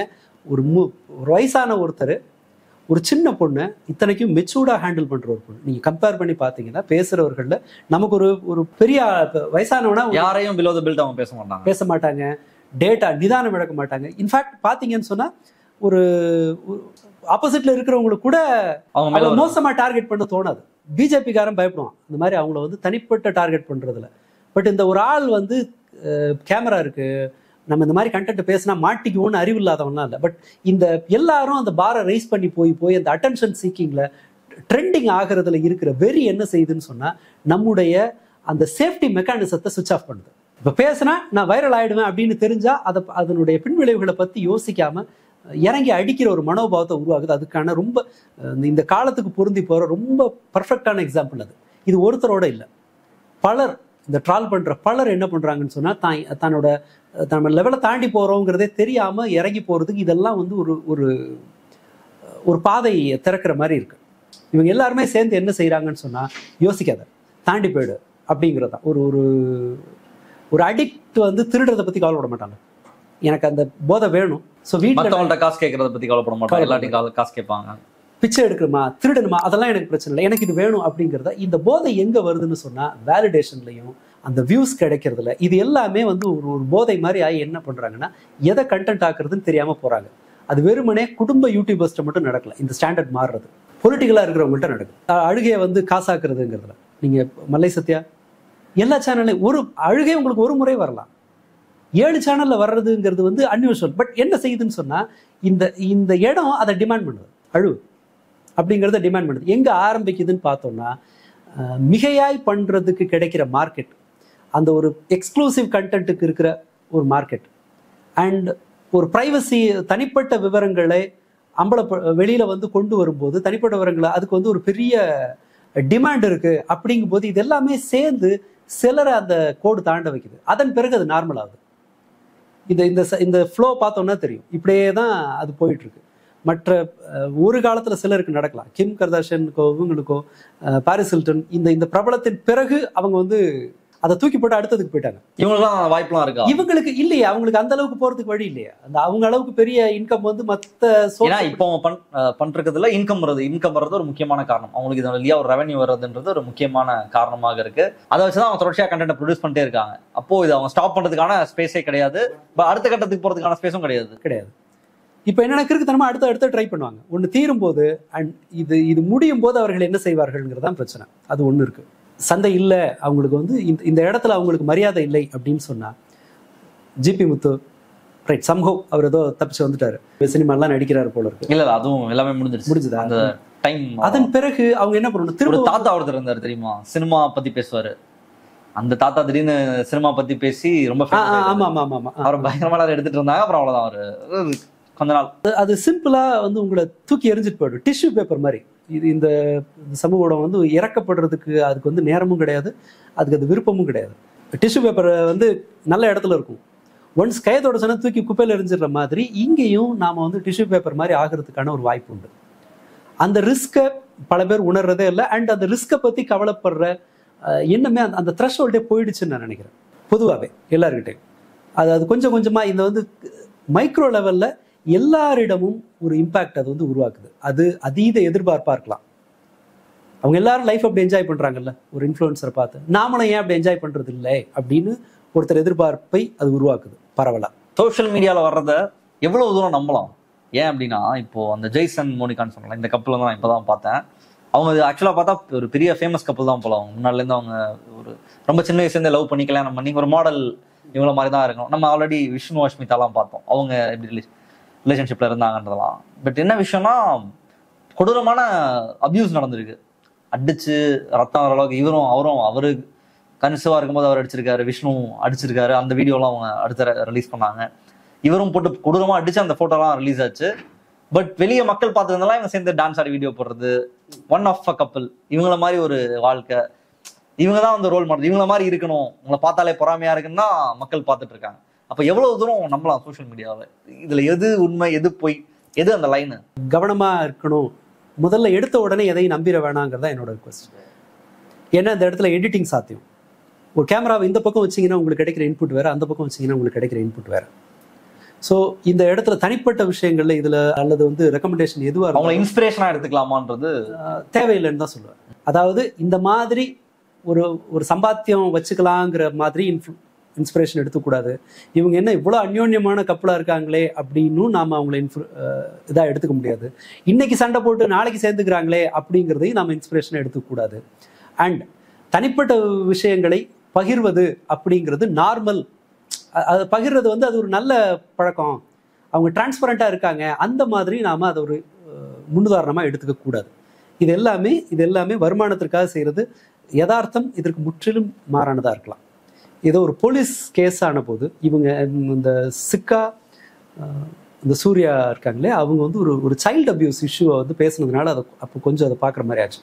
அது எந்த எல்லைக்கு போகுதுன்னு சொன்னால், இவங்களுக்கும் இன்னொரு குரூப்புக்கும் சண்டை வந்து அவர்கள் இவங்க மேலே வந்து அந்த பாலியல் ரீதியான குழந்தைகள்கிட்ட பாலியல் ரீதியான துன்புறுத்தல் செஞ்சார், பாலியல் ரீதியான அப்ரோச் பண்ணார் ஃபோனில் அப்படின்னு சொல்லி ஒரு கம்ப்ளைண்ட் இவங்க கொடுக்க, அது இன்னொரு தரப்பு வந்து ஒரு லேடி ஒருத்தவங்க ஏதோ ஆர்ஃபனேஜ் எதுவும் நடத்துகிறாங்க தான் சொல்கிறாங்க. அவங்க ஒரு பொண்ணை ஏற்பாடு பண்ணி இவங்க பையனை சிக்க வச்சுட்டாங்கன்னு இவங்க பேச, கடைசியில் பார்த்தா இவங்க பையனும் அரெஸ்ட் ஆனா, இந்த சிக்கா அவரோட மகனும் அரெஸ்ட் ஆகி ஜெயிலில் இருந்தார். இவங்க பேரில் பாலியல் குற்றச்சாட்டு சுமத்தி அதை சேனலாக போய் பேசின ஒரு லேடியும் இன்னொரு இதில் வந்து அரெஸ்ட் ஆனாங்க. இவங்க வந்து எந்த ஒரு எல்லைக்கும் தன்னை அறியாமல் அடுத்தடுத்து போயிடுறாங்க. தனக்கு ஒரு சிக்கலாகுங்கிற அந்த அறிவு இல்லாமல் இவர்கள் வந்து பிரச்சனையை வந்து எந்த எல்லைக்கும் கொண்டு போகிற அளவுக்கு போகிறாங்க. இந்த சீரியலில் ஆரம்பத்தில் பார்த்தீங்கன்னா தெரியும், மெகா சீரியல் ஆரம்பித்த போது மாமியார் நாத்தனார்கள் செய்கிற அதிகபட்ச குற்றம் என்னவா இருக்கும்னு சொன்னால், ஃபர்ஸ்ட் நைட்டு நடக்க விடாமல் பண்ணுவாங்க. இவ்வளவுதான் நடக்கும். ஆனா அது பத்தலைங்கும் போது சீரியல் இன்னைக்கு வந்து சேர்ந்திருக்கிற இடம் எதுன்னா, நீங்க ஒரு ஸ்பெஷல் கோர்ட் வச்சு விசாரிக்கிற அளவுக்கான எல்லா கிரைமையும் சீரியல்ல பண்றாங்க. கேக்ல விஷம் வைக்கிறது, ஆளை வச்சு கிட்னாப் பண்றது, கொலை, அதுவும் கேஸ் வந்து ஜெயில இருந்து சீரியல் ஹீரோ எஸ்கேப் ஆகுறது, இதெல்லாம் ஜெயிலர் படம் மாதிரியா நடக்க வேண்டிய கண்டென்ட் எல்லாமே இதுல சீரியல்ல நடக்குது. நான் சந்தேகப்படுறது, சாதாரண மனிதர்கள் ஈடுபடும் குற்றம் இருக்குல்ல, அதுக்கு சீரியலுக்கு ஒரு ரோல் இருக்கும்னு எனக்கு ஒரு டவுட் இருக்கு. ஏன்னா ஒரு சீரியல்ல ரொம்ப சிம்பிளா அனலைஸ் பண்ணி பார்ப்போம். ஆமா, அதை கேட்டுதான் பார்க்கணும், எக்ஸ்பர்ட்டுங்கள்ட்ட கேட்டுட்டு தான் பேசணும். அப்படி செய்யும் போது ஒரு குற்றத்தை செஞ்சுட்டு அப்படியே அரெஸ்ட் ஆவாங்க, நேரா கோர்ட்டுக்கு போவாங்க, கோர்ட்ல அப்படி விசாரணை நடக்கும், ஜஸ்ட் லைக் தட்னு அதை நிரூபிப்பாங்க, நிரூபிச்சுட்டு மறுநாள் வந்துருவாங்க. இங்கே 40 வருஷம் அவங்க சில சிவில் கேஸ் எல்லாம் முடிய, கிரிமினல் கேஸ் எல்லாம் அந்த உத்தரப்பிரதேசத்தில் போலீஸ்காரங்க ஒரு 17 பேரோட கண்ணை குத்தி குருடாக்குனாங்க. அந்த கேஸ் நடந்து முடியறதுக்குள்ள போலீஸ்காரங்க செத்தே போயிட்டான். அதில் குற்றத்தில் இன்வால்வ் ஆனவங்கலாம் 30 வருஷம் கழிச்சோ, 25 வருஷம் கழிச்சோ, 30 வருஷம் கழிச்சோ தீர்ப்பு வந்துச்சு. அப்படி நடக்கும்போது கோர்ட்டோட ரியாலிட்டி இப்படி இருக்கும்போது, யதார்த்தத்துக்கு சம்பந்தமே இல்லாத பல காட்சிகள் இங்கே வரும்போது, ஒரு அறிவுபூர்வமாக யோசிக்கிற வயசுக்கு முன்பே இந்த காட்சிகளை பார்த்து எக்ஸ்போஸ் ஆகுறவங்க தன்னை அறியாம ரொம்ப இயல்பா ஈஸியா ஒரு குற்றத்துக்குள்ள போயிடுறாங்களோன்னு எனக்கு ஒரு டவுட் இருக்கு. அப்படி ஒரு ரீசன்ட் கிரைம் ஒன்று முந்தா நாள் நம்ம வந்திருக்கு. கன்னியாகுமரியில ஒரு 17 வயசு பொண்ணு, ஸ்கூல் படிக்கிற பொண்ணு, அதுக்கு இன்ஸ்டாகிராம்ல ஒரு ஆம்பளை பையன் அறிமுகமாகி லவ் பண்றாங்க. இன்ஸ்டாகிராம்ல அந்த எக்ஸ்சேஞ்ச் எல்லாம் நடக்குது. அந்த பையன் இந்த பொண்ணுகிட்ட எனக்கு தொழில் பண்ணணும், இது ஏதோ கார் வாங்கணுமா அந்த மாதிரி எல்லாம் சொல்லி எங்கள் அம்மாவுக்கு ட்ரீட்மெண்ட்டுக்கு வேணும்னு சொல்லி இந்த பொண்ணோட வீட்டிலேருந்து கொஞ்சம் கொஞ்சமாக 60 பவுன் வாங்குறான். த்ரூ அ ஃப்ரெண்ட் வாங்குறாங்க. 60 பவுனை காணும்னு அவங்க அப்பா கண்டுபிடிக்கிறாரு. கன்னியாகுமரியில் தான் 100 பவுன் 150 பவுன் சர்வசாதாரணமாக சேர்ப்பாங்களே மிடில் கிளாஸில். அதனால் கண்டுபிடிச்சி அவங்க வந்து விசாரிக்கும் போது அப்படி ஒரு பையனே இல்லை, அந்த மாதிரி ஒரு பையனே இல்லை. இந்த கிரைமை செஞ்சது யாருன்னு சொன்னால் இந்த பொண்ணோட ஃப்ரெண்டு, கிளாஸ்மேட்டு. அந்த பொண்ணு ஒரு பையன் பேரில் இன்ஸ்டாகிராம் அக்கௌண்ட் ஓப்பன் பண்ணி இந்த பொண்ணு கூட பழகி அதை ஒரு பையன் மாதிரியே பேசி 60 பவுனை வாங்கியிருக்கு. அதோட அடுத்த இதை பார்த்தா இந்த குற்றத்துக்கு உடந்த யாருன்னா அந்த பொண்ணோட அம்மா. ஸோ குற்றங்கள் வந்து அது வந்து சர்வசாதாரணமாக வீடுகளுக்குள்ள வந்து நின்னதுல எனக்கு சீரியல்களுக்கு ஒரு ரோல் இருக்கும்னு எனக்கு ஒரு சந்தேகம் இருக்கு. ஏன்னா சினிமா அந்த அளவுக்கு அடுத்த யூடியூப் வந்துடும், முதல்ல யூடியூபோட இன்ஃப்ளூயன்ஸ் நிச்சயமா அதோட அதான் இருக்கும். இவர்கள் ஒரு குற்றத்தை அது ரொம்ப இலகுவா ஈஸியா தப்பிக்கக்கூடியது, தப்பு கிடையாதுன்னு சொல்லி வெவ்வேறு இடங்கள்ல சின்னதான் இவங்க டேமேஜை வந்து உருவாக்குறாங்க. நமக்கு இருக்கிற அவசரத்துல அல்லது வந்து வெள்ளம் மாதிரி கொட்டுற வெவ்வேறு கண்டென்ட்டுகளால நீங்க சலிச்சு பார்க்க முடியாத அளவுக்கு கண்டென்ட்டுகள் குவியறதுனால நாம வந்து இந்த மாதிரியான டேமேஜை வந்து கண்டுக்காம நம்ம போயிட்டே இருக்கோம். ஒரு கட்டத்துல இதை பத்தின எது சரி எது தப்பு அப்படின்னு இப்போ வளர்ந்தவங்களுக்கு ஒரு அறிவு இருக்கு. பட் சின்ன பசங்களுக்கு அந்த மாதிரி ஒரு அறிவு கிடையாது. அவர்களுக்கு சொசைட்டினா எல்லாம் சேர்த்து தான். ஸோ இப்படி இதெல்லாமே இந்த சேதாரங்களை எல்லாம் நம்ம ஒருங்கிணைச்சு பார்க்கும்போது இவை பரிந்துரைக்கத்தக்கது அல்ல இந்த மாதிரியான கண்டென்ட். ஆனால் பிரச்சனை என்னன்னா சட்டபூர்வமாக இவர்களை நம்மளால தடுக்க முடியாது. நமக்கு அதுக்கு ஒரு பாரே கிடையாது. இது ஒரு அடல்ட் கண்டென்ட்னு நம்ம தீர்மானிக்க முடியாது. ஸோ வழி என்ன அப்படின்னு சொன்னால் நாம் இந்த எக்கோசிஸ்டம் மாறும்னு எதிர்பார்க்க முடியாது. ஸோ தனிநபர்கள் தங்களை காப்பாற்றிக்கிறது அப்படிங்கிற அளவில் தான் இப்போதைக்கு சாத்தியம்னு நினைக்கிறேன். ஏன்னா நீங்கள் ரூல் கொண்டு வந்தீங்கன்னு சொன்னால் அந்த ரூலை செயல்படுத்துகிற மெக்கானிசம் வந்து ஆல்ரெடி ஓவர்லோடட். நீங்கள் ஒன்றையும் போய் அதை சீர்திருத்துறதெல்லாம் சாத்தியம் இல்லை. இப்போ தனிநபர்கிட்ட தான் பொறுப்பு ஜாஸ்தி ஆகுது, அவர்களுடைய சுமை தான் கூடுதுன்னு நான் நினைக்கிறேன். சோஷியல் மீடியா யூஸ் பண்ணுறதை தவிர்க்க முடியாது எல்லாராலையும். அண்ட் ஒருத்தன் இன்ஃப்ளூயன்சராக விருப்பப்படுறாங்கனாலும் அதையும் நம்மளால தடுக்க முடியாது. என்ன சஜஸ்ட் பண்ணலாம்? லைக் எல்லாத்தையுமே கண்டென்ட் ஆக்கலாம். நீ சாப்பிட்றது, தூங்குறது, அல்லது இதையே நீ கண்டென்ட் ஆக்கு, வீட்டில் நடக்கிறத காமி, அதை நீங்கள் சஜஸ்ட் பண்ணுவீங்களா? அல்லது நீ சோஷியல் மீடியா யூஸ் பண்ணுறதுன்றது ஆயிடுச்சு, அட்லீஸ்ட் டூ திஸ் அப்படின்னு ஏதாவது சஜஸ்ட் பண்ணுவீங்களா? நீ உன்னோட இப்போ டான்ஸ் ஆடுறா, டான்ஸ் ஆடுறத இன்னும் இப்போ அதில் வந்து அடுத்த பார் ரைஸ் பண்ணால் அவங்க லைஃப்பில் தான் நல்லது தானே. இப்போ ஒருத்தன் நடிக்கிறான் அப்படின்னா, மொக்கையாக நடிக்கிறேன், கொஞ்சம் எக்ஸ்ட்ராவே பண்ணுறான் அப்படின்னா, அது இன்னும் கொஞ்சம் லைஃப்பை பெட்டர் பண்ணுறதுக்கு, அதான் அவன் கெரியரை சூஸ் பண்ணுறதுக்கு அது ஹெல்ப் பண்ணலாம். இந்த மாதிரியான சஜஷன்ஸை கொடுப்பீங்க? எது உங்களுடைய பாப்புலர் ஆகுறது அப்படிங்கிற வேட்கையை கொஞ்சம் மட்டுப்படுத்தலாம், அல்லது அது நிதானமாக தான் நடக்குங்கிறத புரிஞ்சுக்கணும். நம்ம சோஷியல் மீடியா யார் ஒருத்தரையும் திடீர்னு வந்து லாட்ரி கிடைச்ச மாதிரி ஒரு உயரத்துக்கு கொண்டு போகலாங்கிற மாதிரி யார் ஒருத்தரையும் ரொம்ப சுலபமாக ஒரு ட்ரால் மெட்டீரியல் ஆக்கலாம். உங்களுக்கு சம்மந்தமே இல்லாத உங்களுக்கு தொடர்பே இல்லாத ஒரு தப்புல யாரோ ஒருத்தர் எடுத்த ஒரு கண்டென்ட்ல நீங்கள் வந்து ஒட்டு மொத்தமாக உங்களோட முகத்தை மறைச்சிக்கிற மாதிரி ஆக்கலாம். நம்மள ஆல்ரெடி பேசியிருப்போம்னு நினைக்கிறேன். பலர் தன்னுடைய அறியாமையில ஒரு கேமரா இருக்குங்கிற அறிவு இல்லாமல் பேசி அந்த அஸ்வின் ஒரு ஹீரோ வந்தார், அவர் வந்து அவர் அது முன்னாடி பயங்கர ஃபேமஸா இருந்தாரு. அந்த ஒரு ஸ்பீச்ல அவருக்கு அடுத்து மேடையில பேசுறதுக்கே வராத அளவுக்கு அவர் ட்ரால் ஆகி அந்த பதட்டத்துல மேல நம்ம தப்பு பண்ணலாம். ஒரு தடவை மாட்டும் போது இது உங்களை உச்சத்துக்கு கொண்டு போகலாங்கிறது மாதிரியே வந்து பரமபதம் மாதிரி தான். உங்களை ஏணி ஏத்துறதுக்கு எவ்வளவு வாய்ப்பு இருக்கோ பாம்பு கடிச்சு கீழே வரதுக்குமான எல்லா வாய்ப்பும் உண்டு. அந்த தோல்வி வந்து நமக்கு நிஜமா தெரியாது. ஒரு ட்ரால் மெட்டீரியல் ஆனால் அது எந்த அளவு நம்ம பாதிக்கும் அப்படிங்கிறதுக்கு வந்து பல உதாரணங்கள் இருக்கு. டைரக்டர் லிங்குசாமி அந்த படத்தை பார்த்தீங்கன்னு சொன்னா வழக்கமான மசாலா படங்கள்ல என்னென்ன உண்டோ அதை தான் இருந்துச்சு. ஓவரான்னு ஒன்றும் கிடையாது. அவர் சாதாரணமாக ஒரு வார்த்தையை பயன்படுத்துறாரு, கற்றுக்கிட்ட மொத்த வித்தையும் இறக்கணும் அப்படின்றது. அதை அந்த கும்பலாக ஓடுற அந்த மனோபாவத்தினால அந்த தர்மவடி கலாச்சாரத்தினுடைய விளைவு என்னாச்சுன்னு சொன்னால் அவர் அதிலிருந்து மீண்டு வர்றதுக்கு 10 வருஷம் ஆச்சு. வந்தாரான்னு தெரியாது. அடுத்த படத்துக்கும் அந்த மாதிரி பிடிச்சி மட்ட அடியா அடிக்கிறதுங்கிற கல்ச்சர் போதுங்கும். அவர் தான் ஃபர்ஸ்ட் இந்த சோஷியல் மீடியா ட்ராலிங்ல முதல்ல மாட்டினவர். அவர் வந்து அவர்கிட்ட இதை பற்றி பேசும்போது அவர் சொன்னாரு, அவர் ரொம்ப வருஷமா மெடிடேஷன் ப்ராக்டிஸ் பண்ணிட்டு இருக்காரு. அப்படி மெடிடேஷன் மட்டும் நான் ப்ராக்டிஸ் பண்ணலாம், மற்றவங்க அந்த இடத்துல தான் சூசைட் தான் பண்ணியிருப்பாங்க அப்படின்னு சொன்னார் அவர். ஓகே, அந்த அளவுக்கு. ஆனால் மெடிடேஷன் எல்லா இதுலையும் பண்ண முடியாது. எனக்கு என் ஸ்டூடெண்ட் ஒரு பையன் இருக்காரு, ரொம்ப கோவம் வருது பையனுக்குன்னு சொல்லி அவங்க அம்மா கொண்டு போய் மயிலாப்பூர்ல ஒரு மெடிடேஷன் வேலை. அவர்கிட்ட வந்து சப்ஸ்டன்ஸ் அபியூஸ் இல்லை, சரக்கடிக்க மாட்டார், தம் அடிக்க மாட்டாரு, and he had good friends, படிப்பாரு அண்ட் மெடிடேஷன்லாம் பண்ணிட்டு இருந்தார். இதனால வந்து ஐ வாஸ் சேவ்ட் அப்படின்றத மெடிடேஷன் அவர் சூஸ் பண்ணியிருக்காரு. அவரோட சரௌண்டிங் இருக்கு இல்லையா, அது காப்பாத்திருக்கு. அவ்வளவுதான். அவரோட குடும்பம், நண்பர்கள், அவருடைய மற்ற நல்லியல்பு இதெல்லாம் சேர்ந்து காப்பாத்திருக்கு. மெடிடேஷன் அவருக்கு தோணி இருக்கு, சொல்லியிருக்காரு.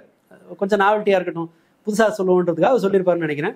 ஆனா இந்த மெடிடேஷன் ஹெல்ப் பண்ணுன்றது எல்லாருக்கும் இல்லை, ரொம்ப ரேரா நடக்கலாம், அது ரிவர்ஸ் ஆகும், ஒர்க் அவுட் ஆகலாம். இப்போ மெடிடேஷன் பண்ணியும் லிங்குசாமிக்கு மெடிடேஷன் பண்ணி சரியா போச்சு, எனக்கு சரியா போலேன்னு இன்னொருத்தன் கில்ட்டியா ஃபீல் பண்ண வாய்ப்பு இருக்கு. அதுக்காக தான் சொல்றேன், மெடிடேஷன் மேல எனக்கு ஒரு பகையெல்லாம் ஒன்றும் இல்லை, ஒர்க் அவுட் ஆகுதுன்னா பண்ணிட்டு போட்டோம். இந்த பையன் சொன்ன இல்லையா, மயிலாப்பூர்ல அந்த பையனை கொண்டு போய் மெடிடேஷன்ல சேர்த்து விட்டுருக்காங்க, பையனோட கோவம் குறையணும்னு சொல்லி. கோவம் இன்னும் ஜாஸ்தி ஆகுது. இங்கே வந்தாங்க பார்க்க வந்திருந்தாங்க ஸ்கூல் கவுன்சிலிங் இதில், பையனை கூப்பிட்டு விசாரிக்கும் போது மெடிடேஷன் சேர்த்தேன் சார், அப்படியே உனக்கு கோவம் குறையலன்னு. வந்தோடனே சொன்னேன், எல்லாம் கிளவியா இருக்கு, அங்கே போய் என்ன தள்ளி விட்டுருக்காங்க, எனக்கு கடுப்பா வருதா, அதை நினைச்சா எனக்கு கோவம் வருதா அப்படின்னா. ஸோ மெடிடேஷன் எல்லாருக்கும் ஒர்க் அவுட் ஆகணும் இல்லை. பட் இது நான் சொல்ல வர்றது, இந்த இடம் வந்து உங்களை மேலே கொண்டு போறதை விட பல மடங்கு அதிகமா உங்களை அடிச்சு காலி பண்றதுக்கான எல்லா தகுதிகளும் பண்புகளும் உள்ள ஒரு இடம். ஸோ இங்கே இதை பிளாட்ஃபார்மா வச்சுக்கிட்டு நாம ஃபேமஸ் ஆயிடணும், பாப்புலர் ஆயிடணும் அப்படிங்கிறத ஒரு எதிர்பார்ப்பா வைக்க வேண்டாம். அது நடக்கிறத விடவும் அது எதிர்மறையா வேலை செய்யறதுக்கான வாய்ப்பு தான் அதிகம். அது வந்து இன் ரிவர்ஸ் உங்களை கோமாளித்தனம் பண்றதுக்கும் தூண்டுறதுக்கான வேலையும் செய்யும். நீங்க உங்களோட டார்கெட், அந்த மெஷரிங் மெக்கானிசமா நீங்க வியூஸையும் கமெண்ட்டையும் வச்சீங்கன்னு சொன்னா, நீங்க உங்களோட திறமையை 2ஆம் பட்சம் ஆக்கிட்டு இந்த நம்பரை சாட்டிஸ்ஃபை பண்றதுக்காக ஏதாவது ஒரு வேலையை செய்வீங்க. அதனால இதை ஒரு நம்பகமான பிளாட்ஃபார்மா பயன்படுத்த வேணாம். பட் அதை எதிர்பார்க்காம உங்களுடைய திறமையை வந்து ஸ்லோவா வளர்த்துக்கிறதுல, நீங்க இதை விடவும் இதுல கான்சென்ட்ரேட் பண்றதை விடவும் அந்த திறனை வளர்த்துக்கிறதுல நீங்க கவனம் செலுத்துறது, ரியல் லைஃப்ல ஆட்களை ஒரு ஒரு ஒரு சர்க்கிளை உருவாக்க முயற்சி பண்றது, தன்னை மேம்படுத்திக்க ட்ரை பண்றதுங்கிறத பரிசீலனை பண்ணலாம். இந்த இடம் அவ்வளவு பரிந்துரைக்கத்தக்கது அல்ல. வண்டி எடுத்துக்கிட்டு விளாகிங் பண்ண போனவர்கள்ல எத்தனை பேர் தேறி வந்தாங்கன்னு நமக்கு தெரியாது.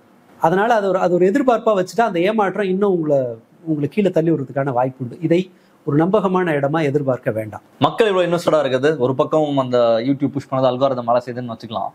மக்கள் அதுல அவ்வளவு இன்வெஸ்டடா இருக்கணுமா ஒருத்தவங்களோட லைஃப்ல இந்த சண்டையில இருக்கிறதுன்றது அவசியமா? இல்ல, அதை வந்து அது வந்து நம்மள ஏதாவது வகையில ஒரு கிராட்டிபிகேஷன் மட்டும் தானா, இல்ல இது மாதிரியான கண்டென்ட்டுகளை என்ஜாய் பண்ணி அதுல போய் கமெண்ட் போடுறதுங்கிறதே வந்து நாம ஒரு நம்முடைய மதிப்பை கீழறக்கிக்கிற ஒரு வேலை தான். அவன் அந்த மாதிரி செய்யறான்னா மேபி அவங்களுக்கு முதிர்ச்சி இல்லாம இருக்கலாம், அல்லது பணத்தேவையின் காரணமா இருக்கலாம், ஏதோ ஒண்ணு இருக்கலாம். பட் அந்த இடத்துல போய் நாம வந்து நம்முடைய கமெண்ட்டை போடுறது, அதை வந்து அவனை அடிச்சு என்ஜாய் பண்றது இருக்குல்ல, அவன் பேர்ல ஒரு கமெண்ட்டை போட்டு அவனுக்கு ஒருத்தனை மாமான்னு சொல்றதோ அல்லது இவனுக்கு ஒரு வேலை வெட்டி இல்லை அப்படின்னு பேசி அந்த கமெண்ட் போடுறதன் மூலமா நாம நம்முடைய தரத்தை இறக்கிக்கணுமாங்கிறத பிறர் பரிசீலனை பண்ணலாம். ஒண்ணு. அண்ட் மோர் ஓவர், நம்மை வெளிப்படுத்தி கொள்வதற்கான வேறு வழிகளை நாம கண்டுபிடிக்கிறது தான் நல்லது. இது வந்து ஈஸியா கிடைக்குது அப்படிங்கிறதுனால இதை வந்து நாம என்ஜாய் பண்றது நல்லதில்லை. சில விஷயம் எப்பவுமே கஷ்டம்தான். பல் விளக்குறது கஷ்டம், ஒப்பீட்டரோட எந்திரிச்சு அப்படி போகலாம். ஆனால் நாம் அதை செய்கிறோம் அப்படிங்கிறது என்னன்னு சொன்னால், லாங் ரன்ல என் கூட பேசுகிறவங்களுக்கு என் மேலே மரியாதை வரணுங்கிறதுலேருந்து என் பல்லு நல்லா இருக்கணுங்கிற வரைக்கும் அந்த ஒரு செயல்பாட்டினால அதற்கான நீண்ட கால பலன்கள் நிறைய இருக்கு. எல்லாத்துக்கும் அப்படித்தான். ஸோ லாங் டேர்ம்ல அதை யோசிக்கிறது, ஜிம் போறது கொடூரமான கஷ்டம், ஒர்க் அவுட் பண்றது, உட்காந்து வாசிக்கிறது எவ்வளவு பெரிய கஷ்டம். ஆமாம், படிக்கிறது, ஒரு படிக்கிறதுங்கிறது வந்து எவ்வளவு கஷ்டம். ஒரு புத்தகம் சாதாரணமா ஒரு 200 பக்கம் புத்தகம்னு சொன்னா ஆவரேஜா ஒருத்தர் வந்து 8 to 10 மணி நேரம் செலவு பண்ணணும், சராசரி வேகத்துல படிக்கிறவங்களுக்கு கூட. பட் அதுல இருந்து நாம வந்து நிதானமா நேரம் செலவிட்டு பொறுமையா கிடைக்கிற ரிட்டர்னுக்கு தான் நாம அதிக மரியாதை கொடுக்கணும். உடனடியா கிடைக்கிறது, இன்ஸ்டன்டா கிடைக்கிறதுங்கிறது எப்பவுமே நல்லதில்லை. ஜங்க் ஃபுட் மாதிரி அது ஈஸியா இருக்கலாம். ஒரு சிப்ஸ் பாக்கெட், சாக்லேட் இதெல்லாம் ரொம்ப சுலபமா இருக்கிற மாதிரி இதுவும் அப்படித்தான்.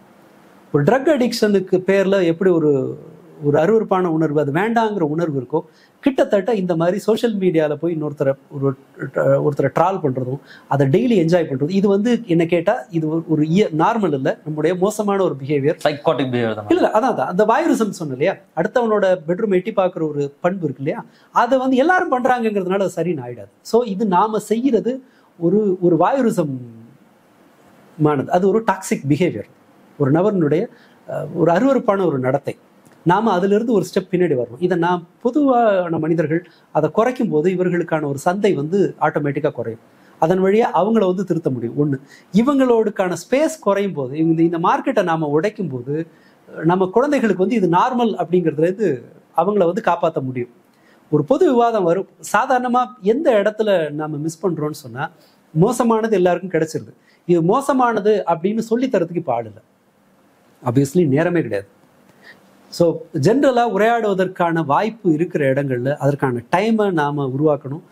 பள்ளிகளில் அதை வந்து உருவாக்கும் போது எனக்கு ஸ்கூலில் பேசும்போது தான் தெரியும், டிடிஎஃப் வாசனுக்கு தான் பெரிய அளவுக்கு இவங்ககிட்ட ஒரு மதிப்பு இருக்கா, ரசிகர்கள் நிறைய பேர் இருக்காங்கன்றது எப்போ தெரிஞ்சுன்னா கிளாஸ் ரூமில் போய் உட்காந்து பேசும்போது தான் தெரியுது.